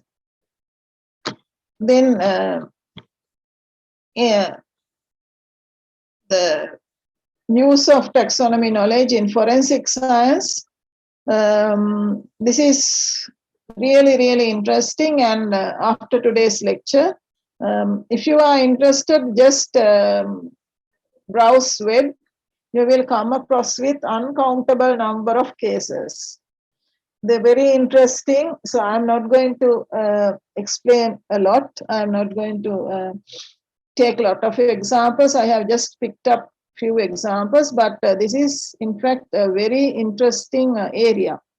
So if you are in Sri Lanka, unfortunately still we are not making use of this, but if you are in another country, foreign country, developed country, they make use of this.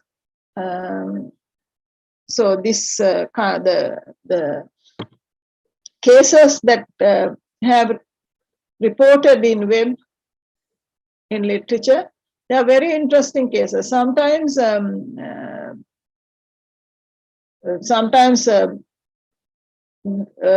based on a murder, using the plants that are present in the garden, they have even traced the path of the person, whether the person has entered the house by the backyard door or the front door. So like that, because when the person is moving along the path, if there are plants on the side of the path, you get without noticing, you might get plant remains on your clothes.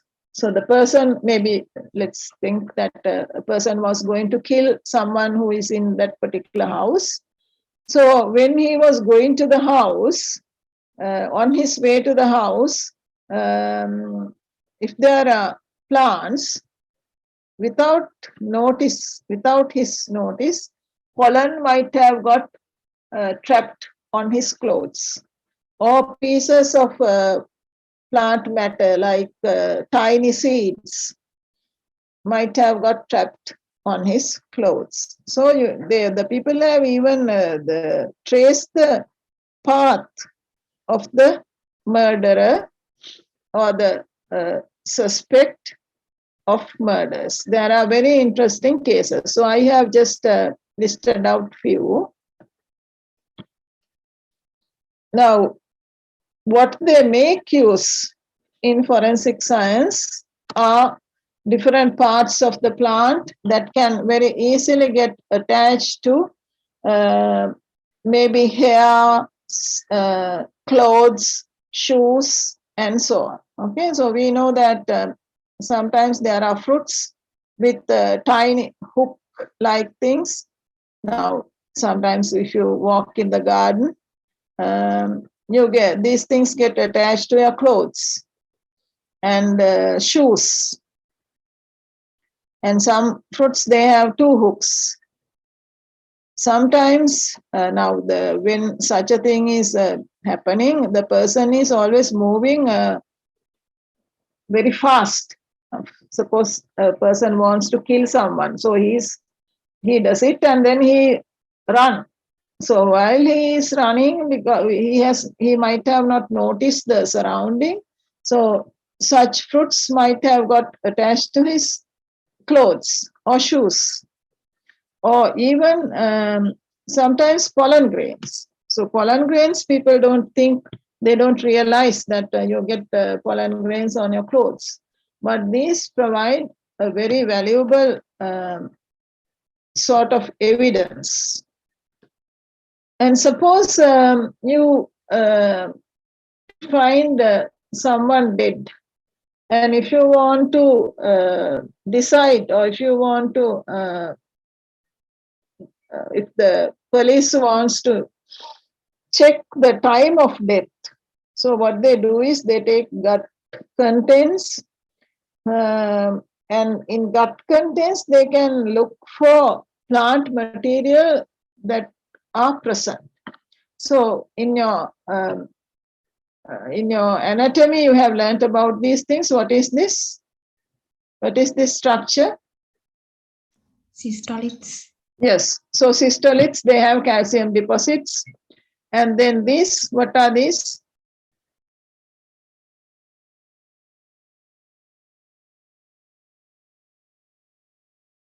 Sclerides. And then some plants, they have various types of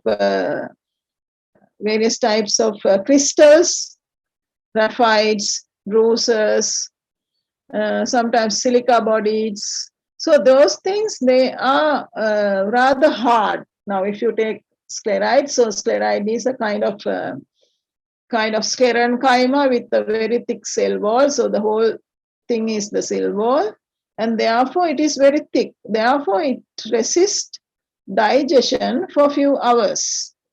So what they do is they take the gut content and look for the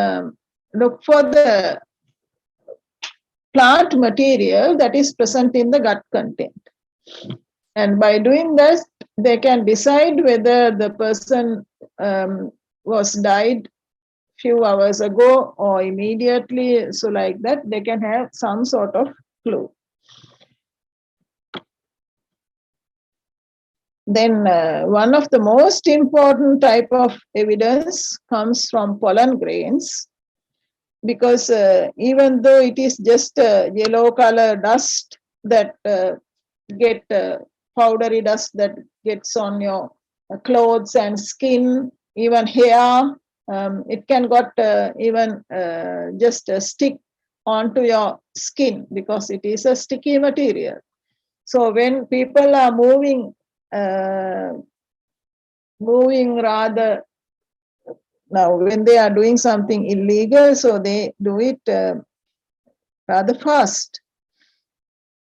So when such things happen, when they move fast, they might not have noticed that the pollen grains have got deposited on their clothes.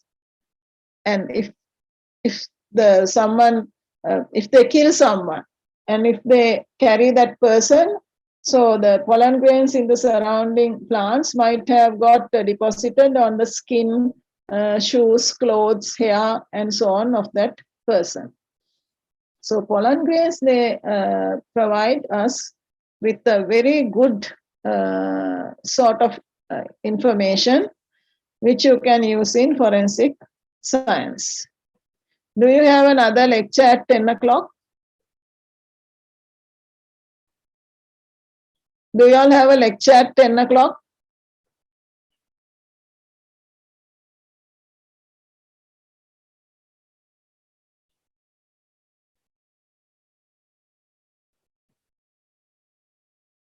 Do you have a lecture at 10 o'clock?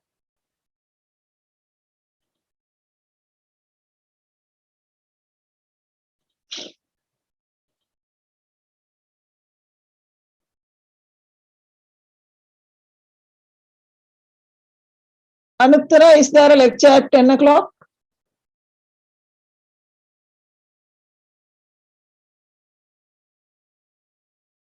If you don't have a lecture at 10 o'clock, then I can continue with this. Otherwise, I will stop because it is 9:58. That's why I'm asking.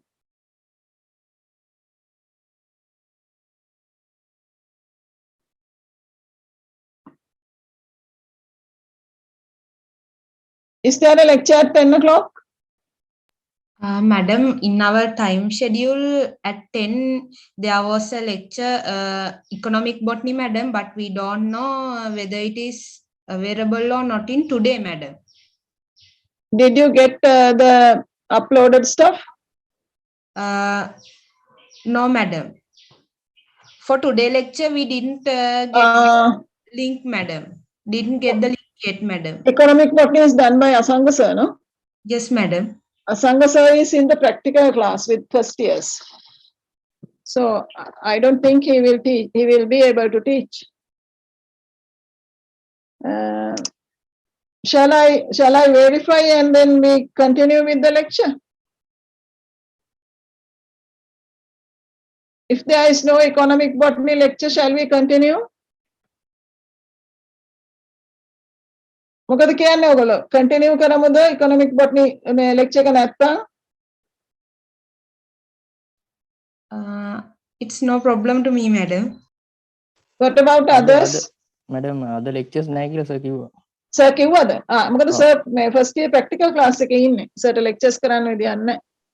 එහෙනම් අපි කරමුද මේක අපිට ගිය සුමානේ මට කරන්න බැරි වුණා මම practical එකේ හිටපු හින්දා ගිය සුමානේ ඊට ඉස්සෙල්ලා සුමාන දෙකේම කරන්න බැරි වුණානේ. මේක ඉවර කරමුද මේ section එක? Okay, madam. Yeah. Okay. So now what we really we get a real good sort of information from pollen grains. So we might not think that, or people might not think that it is so important or it provides a lot of information. Pollen has a lot of good qualities. One is, now in some plants it is seasonal. So based on the season, you can decide something. And then taxon specific. Another thing is, if this pollen gets added to soil, the outer covering. Now, can you see the outer covering? You can see the outer covering. Outer covering is very hard, and therefore it does not change for millions of years. Therefore, something that happened long time ago, even something that happened long time ago, you can make use of pollen characters if pollen is available to decide something. So pollen grains, of course, they are really suitable for forensic science.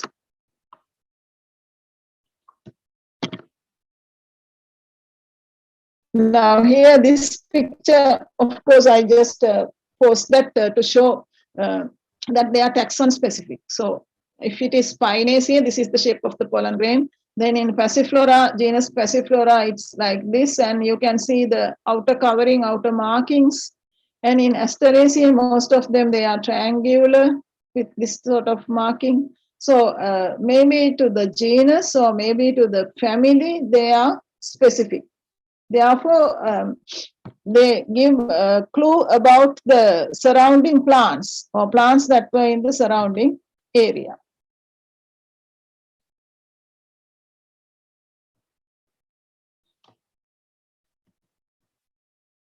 And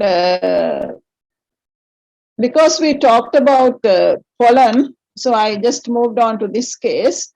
Now, this dead body of this lady was lying near a ditch or drain.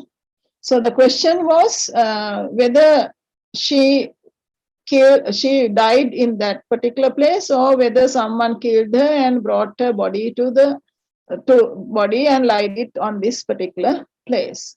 So in such cases, what they normally do is they collect samples from hair, skin, Then from shoes, they wash shoes and take soil samples.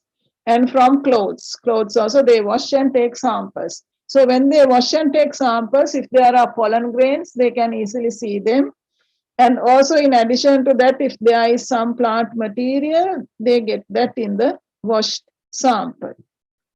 So when they washed these, when they took these washed samples and look at the pollen grains that were present in the on the body of this lady, on clothes and shoes and so on, and at the same time they test soil from the same place. So when they test soil from that place, pollen that was present on the washed samples did not match with pollen from soil. Therefore, so it shows that someone has killed this lady and just brought the dead body and put that near the ditch. So that is just one example. I have taken just 2 examples because we don't have, one thing is we don't have time, and also second thing is it's good that you do a little bit of independent learning. Now this is a very interesting area, very, very interesting area. Therefore, what you could do is you can browse web and find out the examples where these have been used. Now identify these have been used in different occasions. Now here I have listed out some, like to identify suspect of a murder, that we will discuss now. Determine the place of a crime, so that we have discussed. Okay, it was not happened in the same place. Then pollen grains were used to identify skeletons in a grave, work out the period of death. So like that, there are many, many examples for each of these heading. You can find those on your phone. Okay. Now let's see how plant material or the evidence from plant material were used to identify suspects of a murder.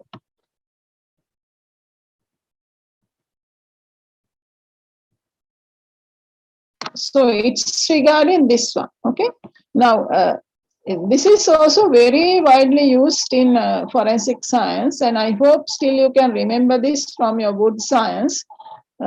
This wood has something called wood grain pattern. So wood grain pattern depends, is a kind of a taxonomic character. We can make use of the wood grain pattern to identify plants. So it was used here. So as I said at the beginning, this is the first instance where the judges, they found that evidence from plant material could be very, very reliably used to identify maybe the suspects of a murder or things like that in forensic science. Now this baby who was 2 years old was sleeping in his own house, second story of the house. So late in the night, the baby was kidnapped, and then he was missing, he was kidnapped. And unfortunately, they found the ladder which was used by the person to climb to the second story of the house. So window was open, the person has climbed through the ladder and entered the house and took the baby. So baby was kidnapped and killed. And unfortunately, he forgot to take the ladder. So ladder was handed over to a wood taxonomist who was an expert in wood science. So he examined the wood that was used to prepare this ladder. and he found that, so these are rails, and 16th rail of this ladder is different. Okay, then so he studied the wood grain pattern in all these, and then he found the 16th rail, 16 වෙනි පඩිය, 16 වෙනි පටිය, එහෙම නැත්නම් 16 වෙනි පඩිය මේ ඉනිමගේ is different. It is made up of a different type of wood. Then, so there was a suspect anyway. So he was the suspect. And then the police and the taxonomist is a specialist on wood science, so he is called dendrochronologist.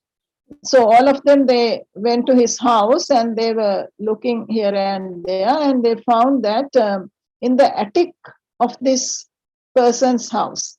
Attic කියලා කියන්නේ ඉස්සර කාලේ ගෙවල් වල උඩම දැන් තියෙනකොට අපිට තට්ටු ගොඩක් තියෙනවානේ, පළවෙනි තට්ටුව, දෙවෙනි තට්ටුව, තුන්වෙනි තට්ටුව කියලා. දැන් ඉස්සර කාලේ ගෙවල් වල එහෙම තට්ටු ගොඩක් තිබුණ නැති ගෙවල් වල ground floor එක නෙමෙයි, ඊට පස්සේ තිබුණා attic කියලා එකක්. The attic කියන එක ඇත්තටම, so they usually in those houses they made use of this attic to store things. ඒ කියන්නේ ඒක single story house එකක්. හැබැයි ඊට උඩින් ඒකේ වහලට යන්න ඉස්සෙල්ලා තියෙනවා මේ ලී වල තියෙනවා කොටසක්, ඒකට තමයි attic කියලා කියන්නේ. ඒකේ attic එකේ සාමාන්‍යයෙන් බිම සිමෙන්ති නෙමෙයි, බිම ලී තමයි තියෙන්නේ. ඒ කියන්නේ ගෙදර සාමාන්‍ය ජීවත් වෙන කොටස තියෙනවා, ඊට පස්සේ ඒකේ වහලෙත් එක්ක, ඒ කියන්නේ එළියට තියෙන වහලට ඉස්සෙල්ලා සීලිමත් එක්ක තියෙනවා මේ ලී වලින් හදපු බිමක් තියෙන පොඩි කොටසක්. එතකොට ඒකට තමයි attic කියලා කියන්නේ. So that was used as the storage place in most of the houses, old houses. And they found that there was a piece missing in the attic board. So they went to the place where this Hauptmann was living, because he was the suspect of the murder. And in the attic board, a small piece was missing, and that piece, the wood grain pattern in that piece, matched exactly with the wood grain pattern in the 16th rail. So that was like a very fantastic match. So the dendrochronologist was able to prove that in courts, and this person was proved as the he was proved as the person who did the murder. So he was convicted and electrocuted. ඉස්සර කියන්නේ අර විදුලි පුටුවේ තියලා මරනවා කියලා. Convicted and electrocuted. So since then, in those developed countries, they started to make use of evidence that can be drawn by using plant matter. So this is a very interesting field. So unfortunately, we don't have that, or that has not developed in our country. It is a very, very, very applicable, interesting field. Then ඕගොල්ලෝ ටිකක් out වෙලා එහෙම ගිහිල්ලා සයන්ටිස්ට්ලා වුණාම ඔයගලන්ට බලන්න පුළුවන් මේක forensic science එක join කරලා අපිට මේක use කරන්න, especially like wood grain pattern, එතකොට pollen grains. So this is how they collect pollen from a shoe. They take small samples of soil and then they analyze for the type of pollen that is present. And based on the type of plants that are growing in the surrounding area, you can decide whether the murder has taken place in that place or somewhere else. And also the time. Now, if you want to check whether it has something has happened during that time, if you found an old, let's say, old skeleton. So if you want to decide on the time of death, you can, if you can still find pollen. So there might be pollen in cavities. Now, if you take when the dead body is decaying, you get cavities in places where there were eyes, nose, and also in the brain. So there are a lot of places where you get cavities in the skeleton. So you can see for the presence of pollen. Usually you get the pollen in those cavities, and pollen has very good resistance power. So maybe even after 100 years, you still get that. Then you can decide the time of death also, because in some places, or in so not in some places, in some plant species, these the flowering is seasonal, so you can match these things. So there are examples when you browse the web. There are examples for such places, such things. The people have made use of pollen to judge the time of death or the period of death, time of death, period of death, and so on. So please do little bit of homework, because this is very, very interesting area. You will be able to read large number of interesting cases. Harida. මේ examples තියෙනවා දැන් මේ skeletons වල deposit වෙලා තිබිච්ච pollen grains අරගෙන analyze කරලා අවුරුද්දේ මොන කාලෙද මේක සිද්ධ වුනේ. ඒතර මොන වගේ hypothesis ගොඩක් තියෙනවනේ දැන් අපිට skeleton එකක් හම්බුනාම ඒකට එක එක જાති hypothesis තියෙනවානේ. එතකොට ඒ hypothesis වලින් මොකද්ද prove වුනේ කොහොමද prove වුනේ කියනකට skeleton මේ තියෙනවා web එකේ evidence. So ඒ වගේම තව ගොඩාක් cases තියෙනවා මොන time of death. දැන් gut contents බලලා මීට පැය දෙකකට ඉස්සෙල්ලාද එතකොට drowning ද දැන් වතුරේ නම් තිබුණේ body එක හැබැයි ආ drawn වෙලාද මැරුණේ එහෙම නැත්නම් මරලා ඉවර වෙලා වතුරට දැම්මද ඒ වගේ true cases ගොඩාක් තියෙනවා web එකේ. Very, very interesting. Therefore please browse and find more. හරි එක එක title යටතේ හොයාගන්න. දැන් අපි මෙතන බැලුවේ suspects of a murder, place of murder විතරයි. එතකොට තව ගොඩක් ඒවා ඔයගලන්ට හොයාගන්න පුළුවන්. Then a completely different story. Now we are agriculturally based country. Therefore it is very important to make use of biodiversity to secure our food. If we don't secure our food, we will be end up with poverty. So why are we going to, or why it is necessary to secure our food? Because now when we take our food crops, in other words, they are called crops. They are not just growing in wild. What we do is, or what man has done is, we have identified from ancient knowledge, we have identified, let's say now if you take this one, this is, what is this plant? What is the plant in the picture? Rice. Yes. Now for example, rice is our staple food. So the rice that we are eating today is not the rice that does exist in nature.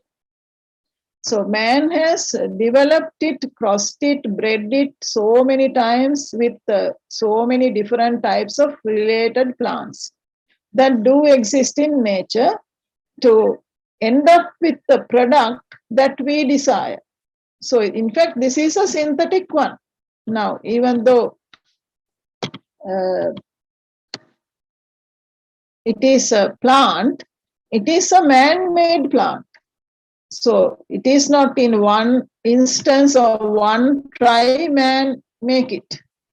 Throughout many breeding processes that happened in so many years, we have ended up with the plant that we desire, that produce large number of grains, tasty. It needs maybe need less of fertilizer, maybe resistant to insects. So all these characters have been incorporated to this plant through a long-term breeding process, many generations. Therefore, this is in fact a man-made plant, man's baby. So in nature, this is very unstable. Now, however much we prepare this, then we have to put that in the field. So naturally, this is very unstable. Therefore, there is something called turnover value. After so many years, it does not exist. You get a problem. You might get an attack from another insect, or you might get a problem.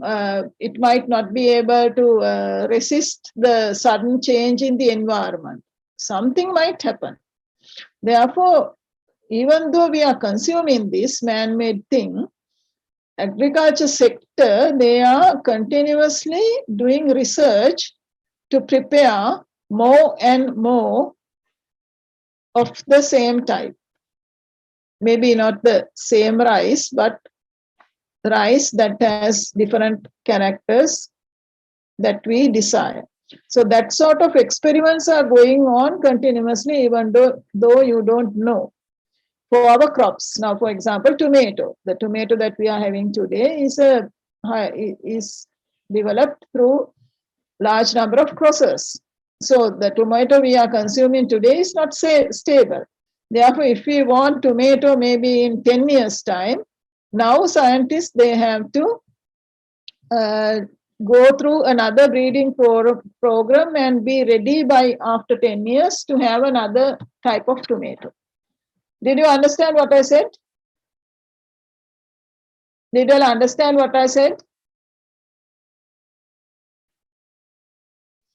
Yes, madam. Is there no one in the class?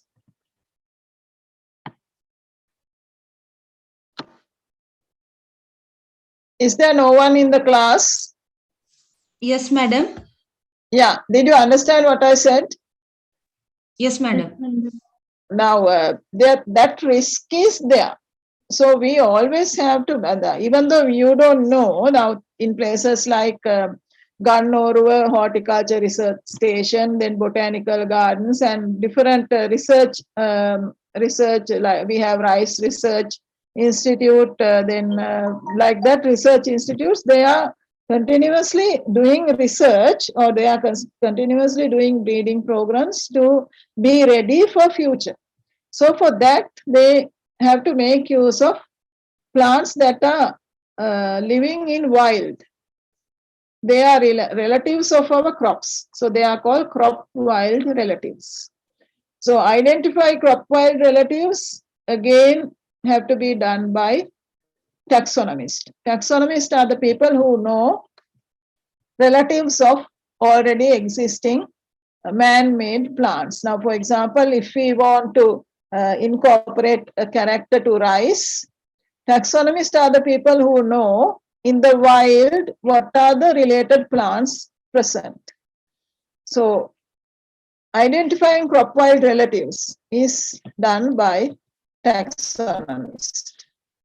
So I have defined crop wild relatives, and in your economic botany also you will come to know about crop wild relatives. So for example, if we take rice, so rice, the rice that we are using today, it has been like, or is a product of crop wild relatives after many breeding programs. So the parents for breeding programs are selected by taxonomists because they should be very closely related. So that relationship is known by taxonomists. So they have to identify parents or wild types for breeding programs. Now here I have just posted few examples just for you to know. Now, what is this in Sinhala? It is Bandaka, it is given here, okay. So, Abelmoschus esculentus is the crop that we are eating today. But this was produced or man-made by changing Abelmoschus moschatus, which is the crop wild relative. So this is called Mookalan Bandaka. Mookalana කියලා කියන්නේ කැලෑව. එතකොට කැලේ හැදෙන බණ්ඩක්ක. කැලේ හැදෙන බණ්ඩක්ක Mookalan Bandaka was improved, not just overnight improvement, but through many breeding programs. It was improved And as a result, today we have this Bandakka. Now here, these are the part that we consume. So this is Mookalan Bandakka. This is the fruit of Mookalan Bandakka. And it is very rough. This outer covering is very rough and it has lot of hairs. Buwa godak tiyena. Buwa godak tiyena. Godakma me gorosui. You can't eat that. You can't consume it. And then this is our crop. In this crop, there's no buwa. Buwa tiyena na bohome antan tamai tiyenne. And in between there is another one. This is called underutilized crop. The make a improve karagana enakota metan tavilla etanin thamai metan tavilla tiyenne. Me underutilized crop එකේ දැන් එක තරම් smooth නෑ. මේක තරම් ගොරෝසුත් නෑ. And even the shape of the pod is different. It is not as tasty as what we are having today, and it is not. It is very much better than the wild type. එතකොට මේක in between type එකක්. So මේ underutilized crops කියන ඒවා, they are also very important because if we get famine, ආහාර හිඟයක් ආවොත් මේවත් අපිට crops විදියට පාවිච්චි කරන්න පුළුවන්. Now, at the moment, people are not using this as, or they are not consuming this because we have enough of the crop. But if something happened to the crop, we can make use of the underutilized crop also.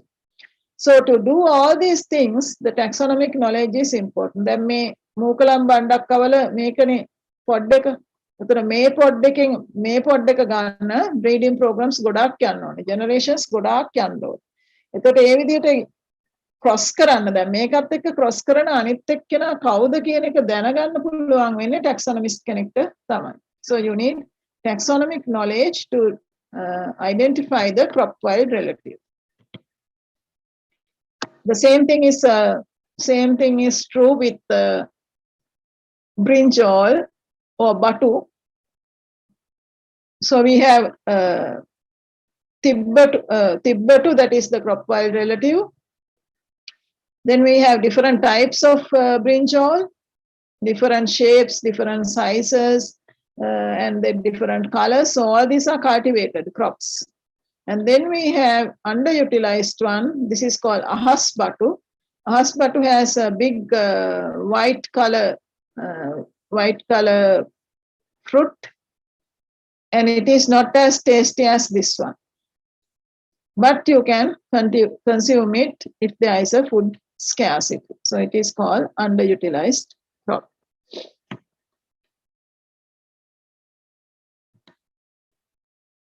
So cultivars of crops, they have high turnover rate, as I told you all a few minutes ago. Therefore, we always have to be ready with the next generation of crops. So to do that, we should know about donors and recipients of plants, or donors and recipients that we could use from the wild. So that is done by taxonomists. So another example is a tomato. So Lycopersicon esculentum is the tomato that we are using today. This has been derived through many programs, many generations, started with another Lycopersicon species, and then improved to this much, and then finally to this. So this is very unstable because this is man-made. Therefore, the research is going on to produce a new tomato. That is by making use of wild types, wild relatives, and that is done by taxonomists. Now, sometimes when we have our man-made babies, man-made products, cultivars, if there is a sudden change in the environment, they are unable to withstand. So that happened with rice. There was a brown plant hopper attack some times ago, and the resistant variety was developed. Otherwise, we could have had a very bad situation where there was no rice.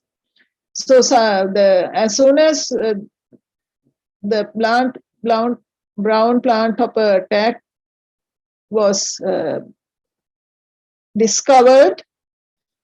So the taxonomists, they had to look for wild types that has the resistance for brown plant hopper.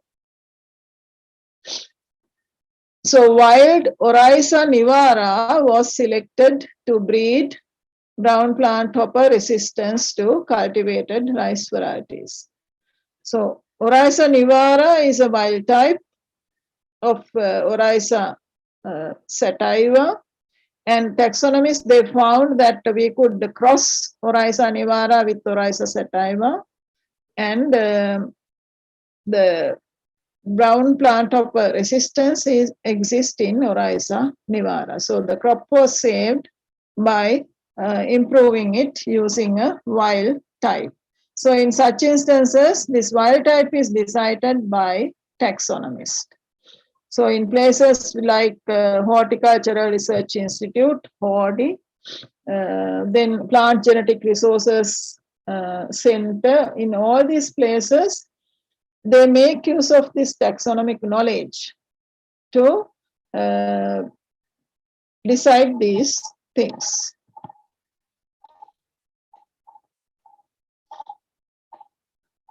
Then if we are making use of chemicals to control pests and weeds, again, the nature of the plant is very important. So based on the architecture of the plant, we have to decide based on the architecture, and also now if you want to control a particular plant, we have to control it before it starts to produce flowers, because if it is in the flowering stage, then the next one is the large number of seeds, then it will be difficult to control.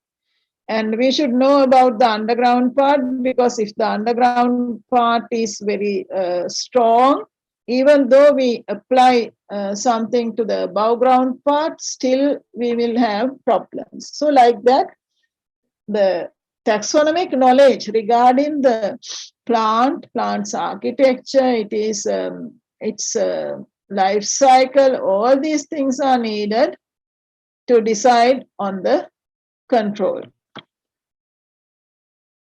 So I am just giving you like a clue, or I am opening the things for you to think more. Okay, now on this particular subject or in this particular area, think how architecture becomes important.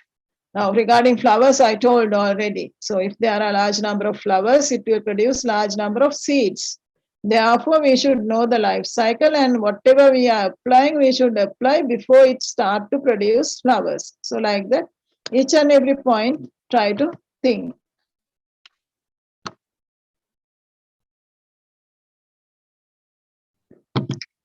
Now, this is regarding biological control. Have you heard about this biological control of Salvinia? There was a time that the biological control of Salvinia was a big topic, or it was a big thing to talk in the scientific society. Have you all heard about biological control of Salvinia? Yes, madam. Yeah. So what did you hear? What do you know about biological control of Salvinia? Madam, I heard that a bug species or a beetle species used for that. Yes. So Salvinia, in fact, is a problem in our waterways. And it says that Salvinia plant was introduced during the World War. That is to cover the water bodies. So when the attack, the side that attack our country, when they look from air, they think that it is ground because it is green color. And Salvinia plant spreads very fast. You don't need any fertilizer or anything. It grows rather fast without any problem. So this was introduced to waterways. That is how the story says during the World War, just to mislead the enemies. But now it has become a problem because sometimes it clogs waterways and we can't make use of these water bodies. So then the period came that we need to control Salvinia. So one beetle, that is Cryptobagus salviniae, feeds on Salvinia. So when the biological control is concerned, the controlling agent and the two species, maybe the insect that you are using and the plant species, they are very specific.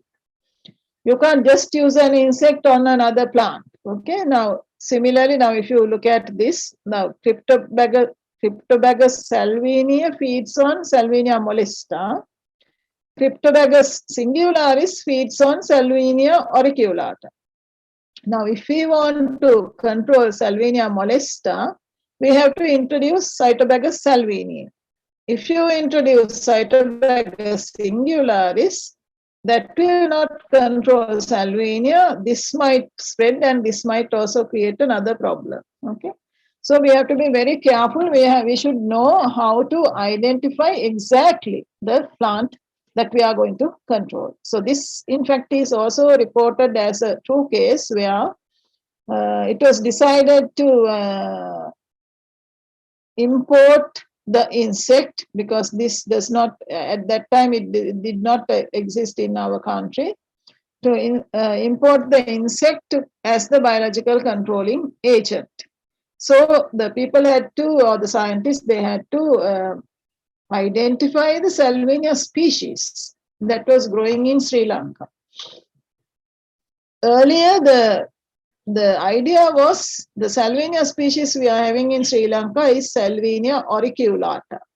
So the government was going to place an order to import Cryptobagus singularis. But fortunately, the taxonomist, they wanted to check it.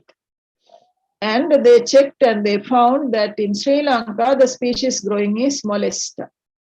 So because it is molesta, the Cryptobagus salviniae was imported.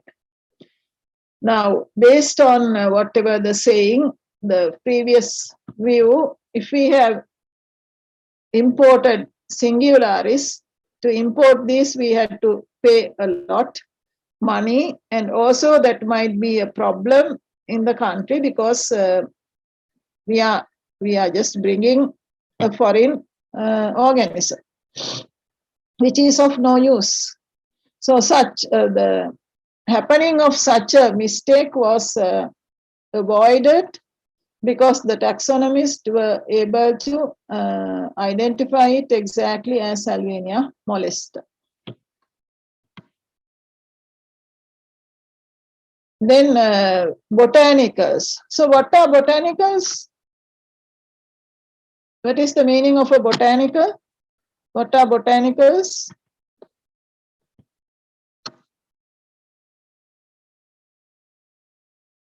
Now, to control, let's say, weeds or pest or whatever it is, we can make use of chemicals. Okay.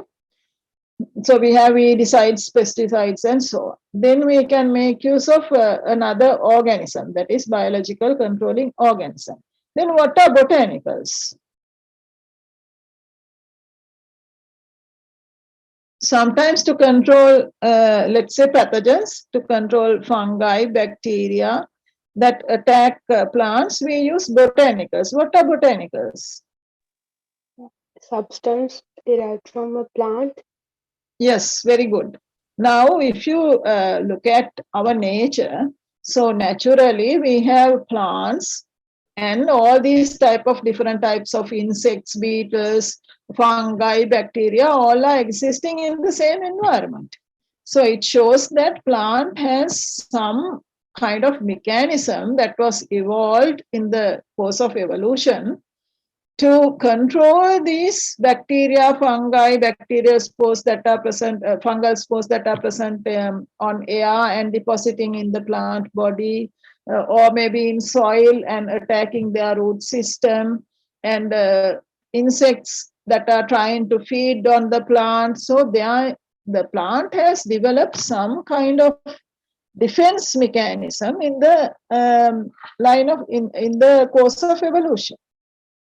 So in other words, plants should have some kind of chemical compounds present in the plant that has this effect against fungi that are in the surrounding environment, or bacteria that are present in the soil, or insects that are going to feed on them. So these are called botanicals. So as botanicals, we use plant parts, maybe as a powder or as an extract and so on. So if we list out the plants that have botanicals, this Azadirachta indica has a very high capacity. What is Azadirachta indica in Sinhala? Kohomba? Yes, Kohomba. So Kohomba plant has over 400 insect species are sensitive to neem. So it has the ability to control over 400 insect species. So botanicals, it's not only Kohomba. So if a plant is growing in nature, we should realize that it is due to co-evolution of plants and these insects or animals or harmful organisms. So in the course of evolution, they have developed some kind of chemicals in their plant body to protect them from these insects, bacteria, fungi, nematodes, and so on. So we can make use of these to control insects or the same insect. Now, for example, if the neem plant has a kind of a chemical that insect species X is sensitive. So if X is present in another plant, we can make use of that chemical to control that insect. So in this case also, it is very important to identify the plant to the species level, because now if you take the same genus, still the chemicals might be different. Therefore, if you are going to use some plant material as botanicals, it is very important to identify it to the species level.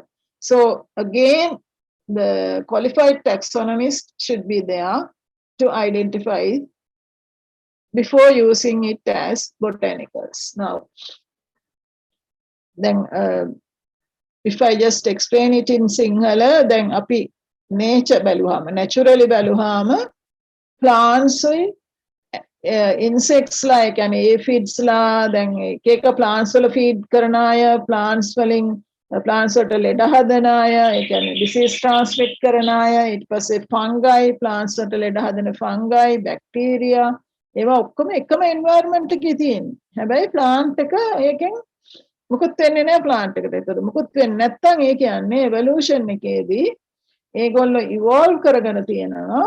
ඒගොල්ලන්ට protect වෙන විදිහක්. ඒකට protect වෙන්නේ කොහොමද?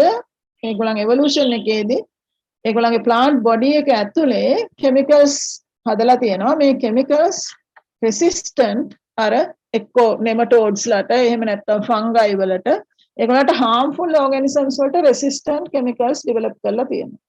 ඒතකොට මේ chemicals වලට තමයි අපි කියන්නේ botanicals කියලා. ඒතකොට මේ botanical එක අපිට extract කරලා අරගෙන use කරන්න පුළුවන්. එහෙම නැත්නම් මේ plant එක powder කරලා අරගෙන use කරන්න පුළුවන්. ඒතකොට එක එක විදිහට use කරන්න පුළුවන්. එතකොට use කරනකොට අපි හිතමු දැන් X කියන insect attack කරන්නේ නැත්නම් neem plant එක. හැබැයි X කියන insect attack කරනවා නම් අපි හිතමුකෝ අපේ තියෙනවා කියලා වෙන plant එකක්, mango plant එක. එතකොට ඒ කියන්නේ neem plant එකේ තියෙනවා X කියන insect ගෙන් protect වෙන්න පුළුවන් chemicals මොනවා හරි. හැබැයි mango plant එකේ ඒක නැහැ. එතකොට අපිට neem එකෙන් ඒක extract කරලා botanical එකක් විදිහට mango වලට spray කරන්න හරි මොකක් හරි විදිහකට apply කරන්න පුළුවන් mango plant එක protect කරන්න. හැබැයි ඒ වගේ දෙයක් කරනකොට ආපහු plant species එක හරිම වැදගත් වෙනවා. මොකද species genus එක වුණාට species එක වෙනස් නම් තියෙන composition එක වෙනස් වෙන්න පුළුවන්. තියෙන compounds වල derivatives වෙන්න පුළුවන් තියෙන්නේ. ඉතින් ඒ වගේ වෙනස්කම් තියෙන්න පුළුවන්. ඉතින් ඒක නිසා identification එක හරියටම වැදගත්. ඒතර මේ identification එකට ආපහු taxonomist ලා තමයි අවශ්‍ය වෙන්නේ.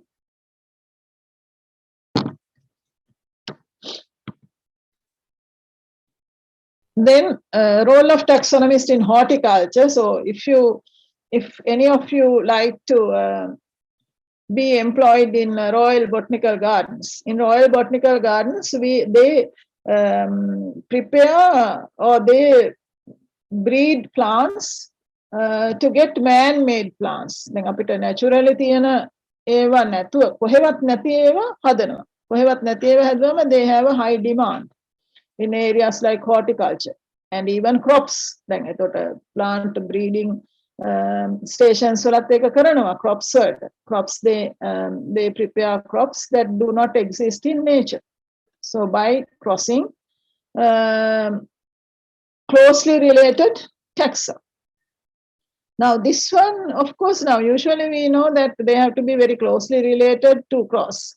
But this was done in Royal Botanical Gardens and they succeeded with this. It is 2 endemic species, Chiritia ammoniae and Chiritia selenica. So Chiritia ammoniae has very attractive flowers, but the plant is very big. And Chiritia selenica, the flower is not that attractive, but the plant is very small. So when they wanted to have a small plant with attractive flowers, so they tried that and they succeeded with the hybrid. So this is the hybrid. In the hybrid, it is not as beautiful as this, but anyway, it is better than this one. So it has this blue color, mixture of blue and purple, and size is small. So this hybrid is a man-made plant.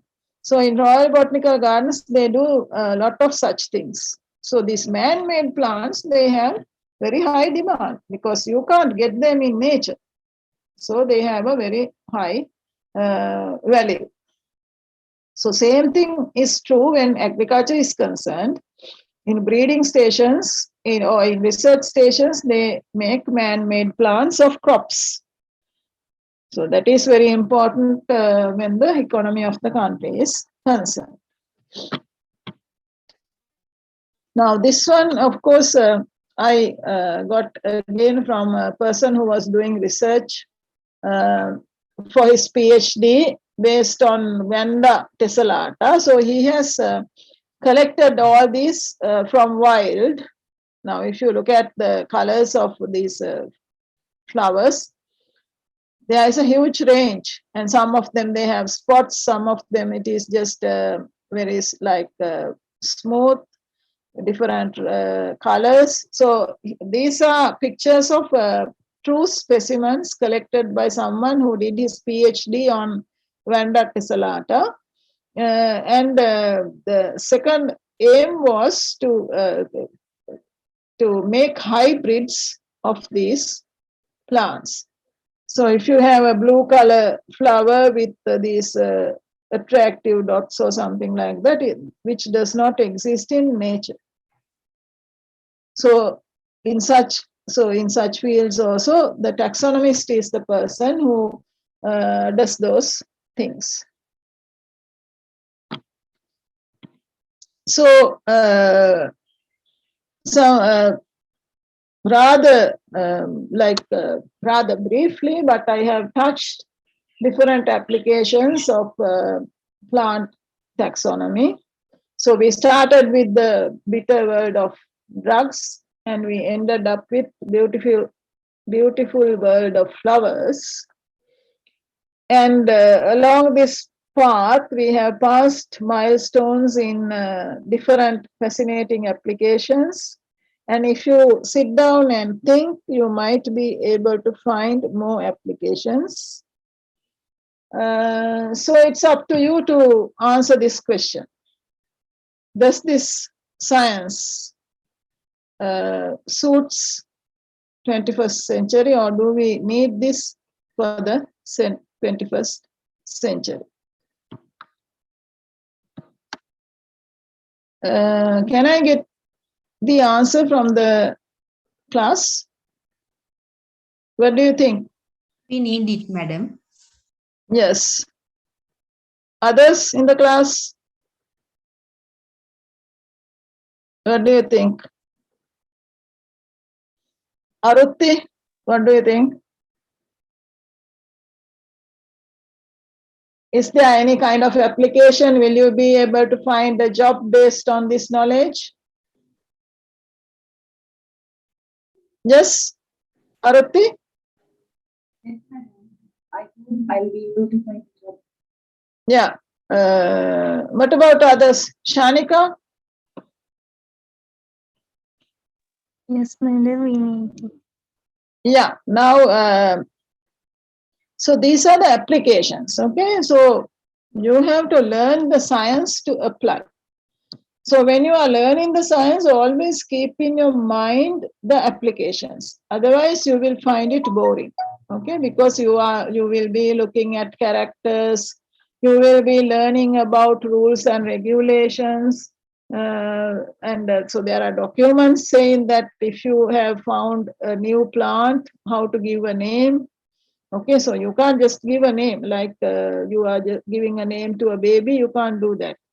There are internationally accepted rules saying if you come across with a new plant, how to give a name, so like that. So all these things we have to learn to be employed in these places. Okay, so there you will be learning these things, but when you are learning these things, always think about the application. And I should say what you have learned in your plant anatomy, almost the whole course applies here. So I am not going to repeat it.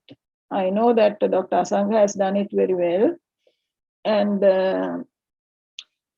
try to relate what you have learned in your anatomy to when we are talking about, okay, identifying a plant or giving a name, whatever it is, how can you relate it to what you have learned in anatomy? Okay. And then we will be talking about herbarium techniques, where we preserve plants and so on. So there will be different type of areas that we cover. So while you are doing that, always try to develop an interest. Always think about the applications. How can I apply this part of knowledge that I am gaining, or the knowledge that I am gaining in this lecture? How can I apply to the or to which part of application I can use? Can I use this in customs? Can I use this in botanical gardens? Like that, try to relate, try to compare. Then it will be more interesting, because the different things we are learning might be useful in different avenues, and some of these things might be useful in everywhere. Okay. Okay, so we have come to the end of applications.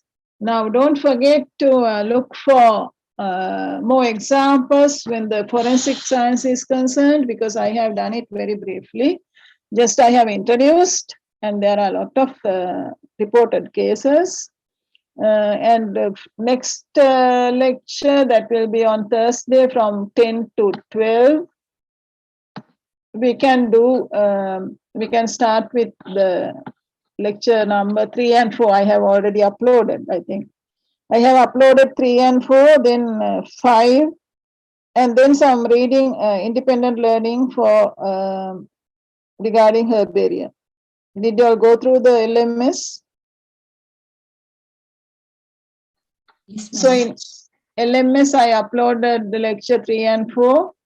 That will be regarding identification, classification, and naming. Then we are going to look at a separate section or a different section, which is called herbarium techniques. That also I have uploaded. And some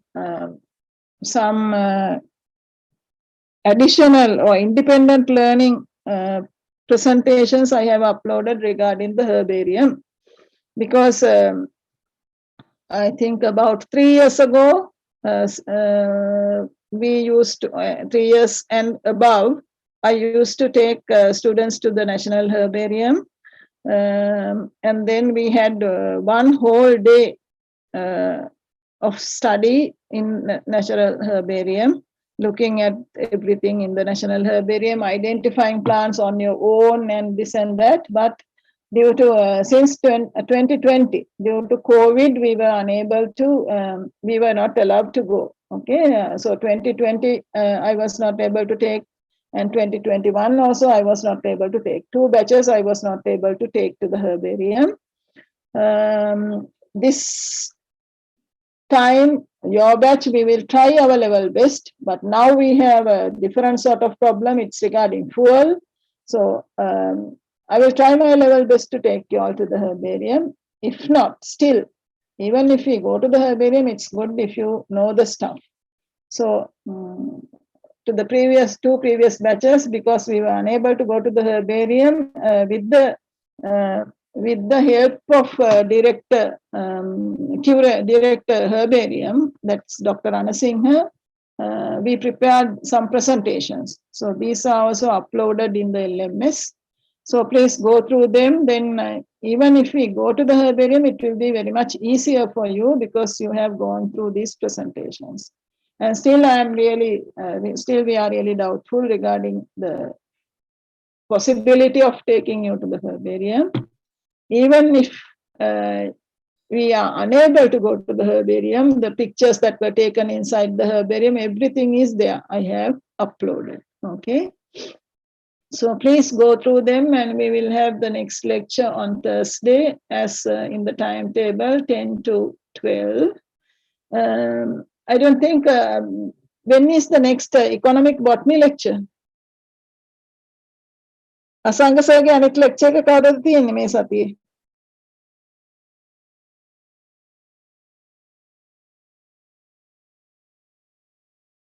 දන්නවද ඔයගොල්ලෝ? සෙනසුරාදාට madam. සෙනසුරාදාද තියෙන්නේ? ඔව් madam. සෙනසුරාදා උදේද? ඔව් madam උදේ 8 ඉඳන් 10 වෙනකම්. 10 වෙනකම් නේ. එදාට සමහරට සර් ගනීනේ. මම තර්ස්ඩේ ගන්නවා. තර්ස්ඩේ ලෙක්චර් එක ගන්නවා.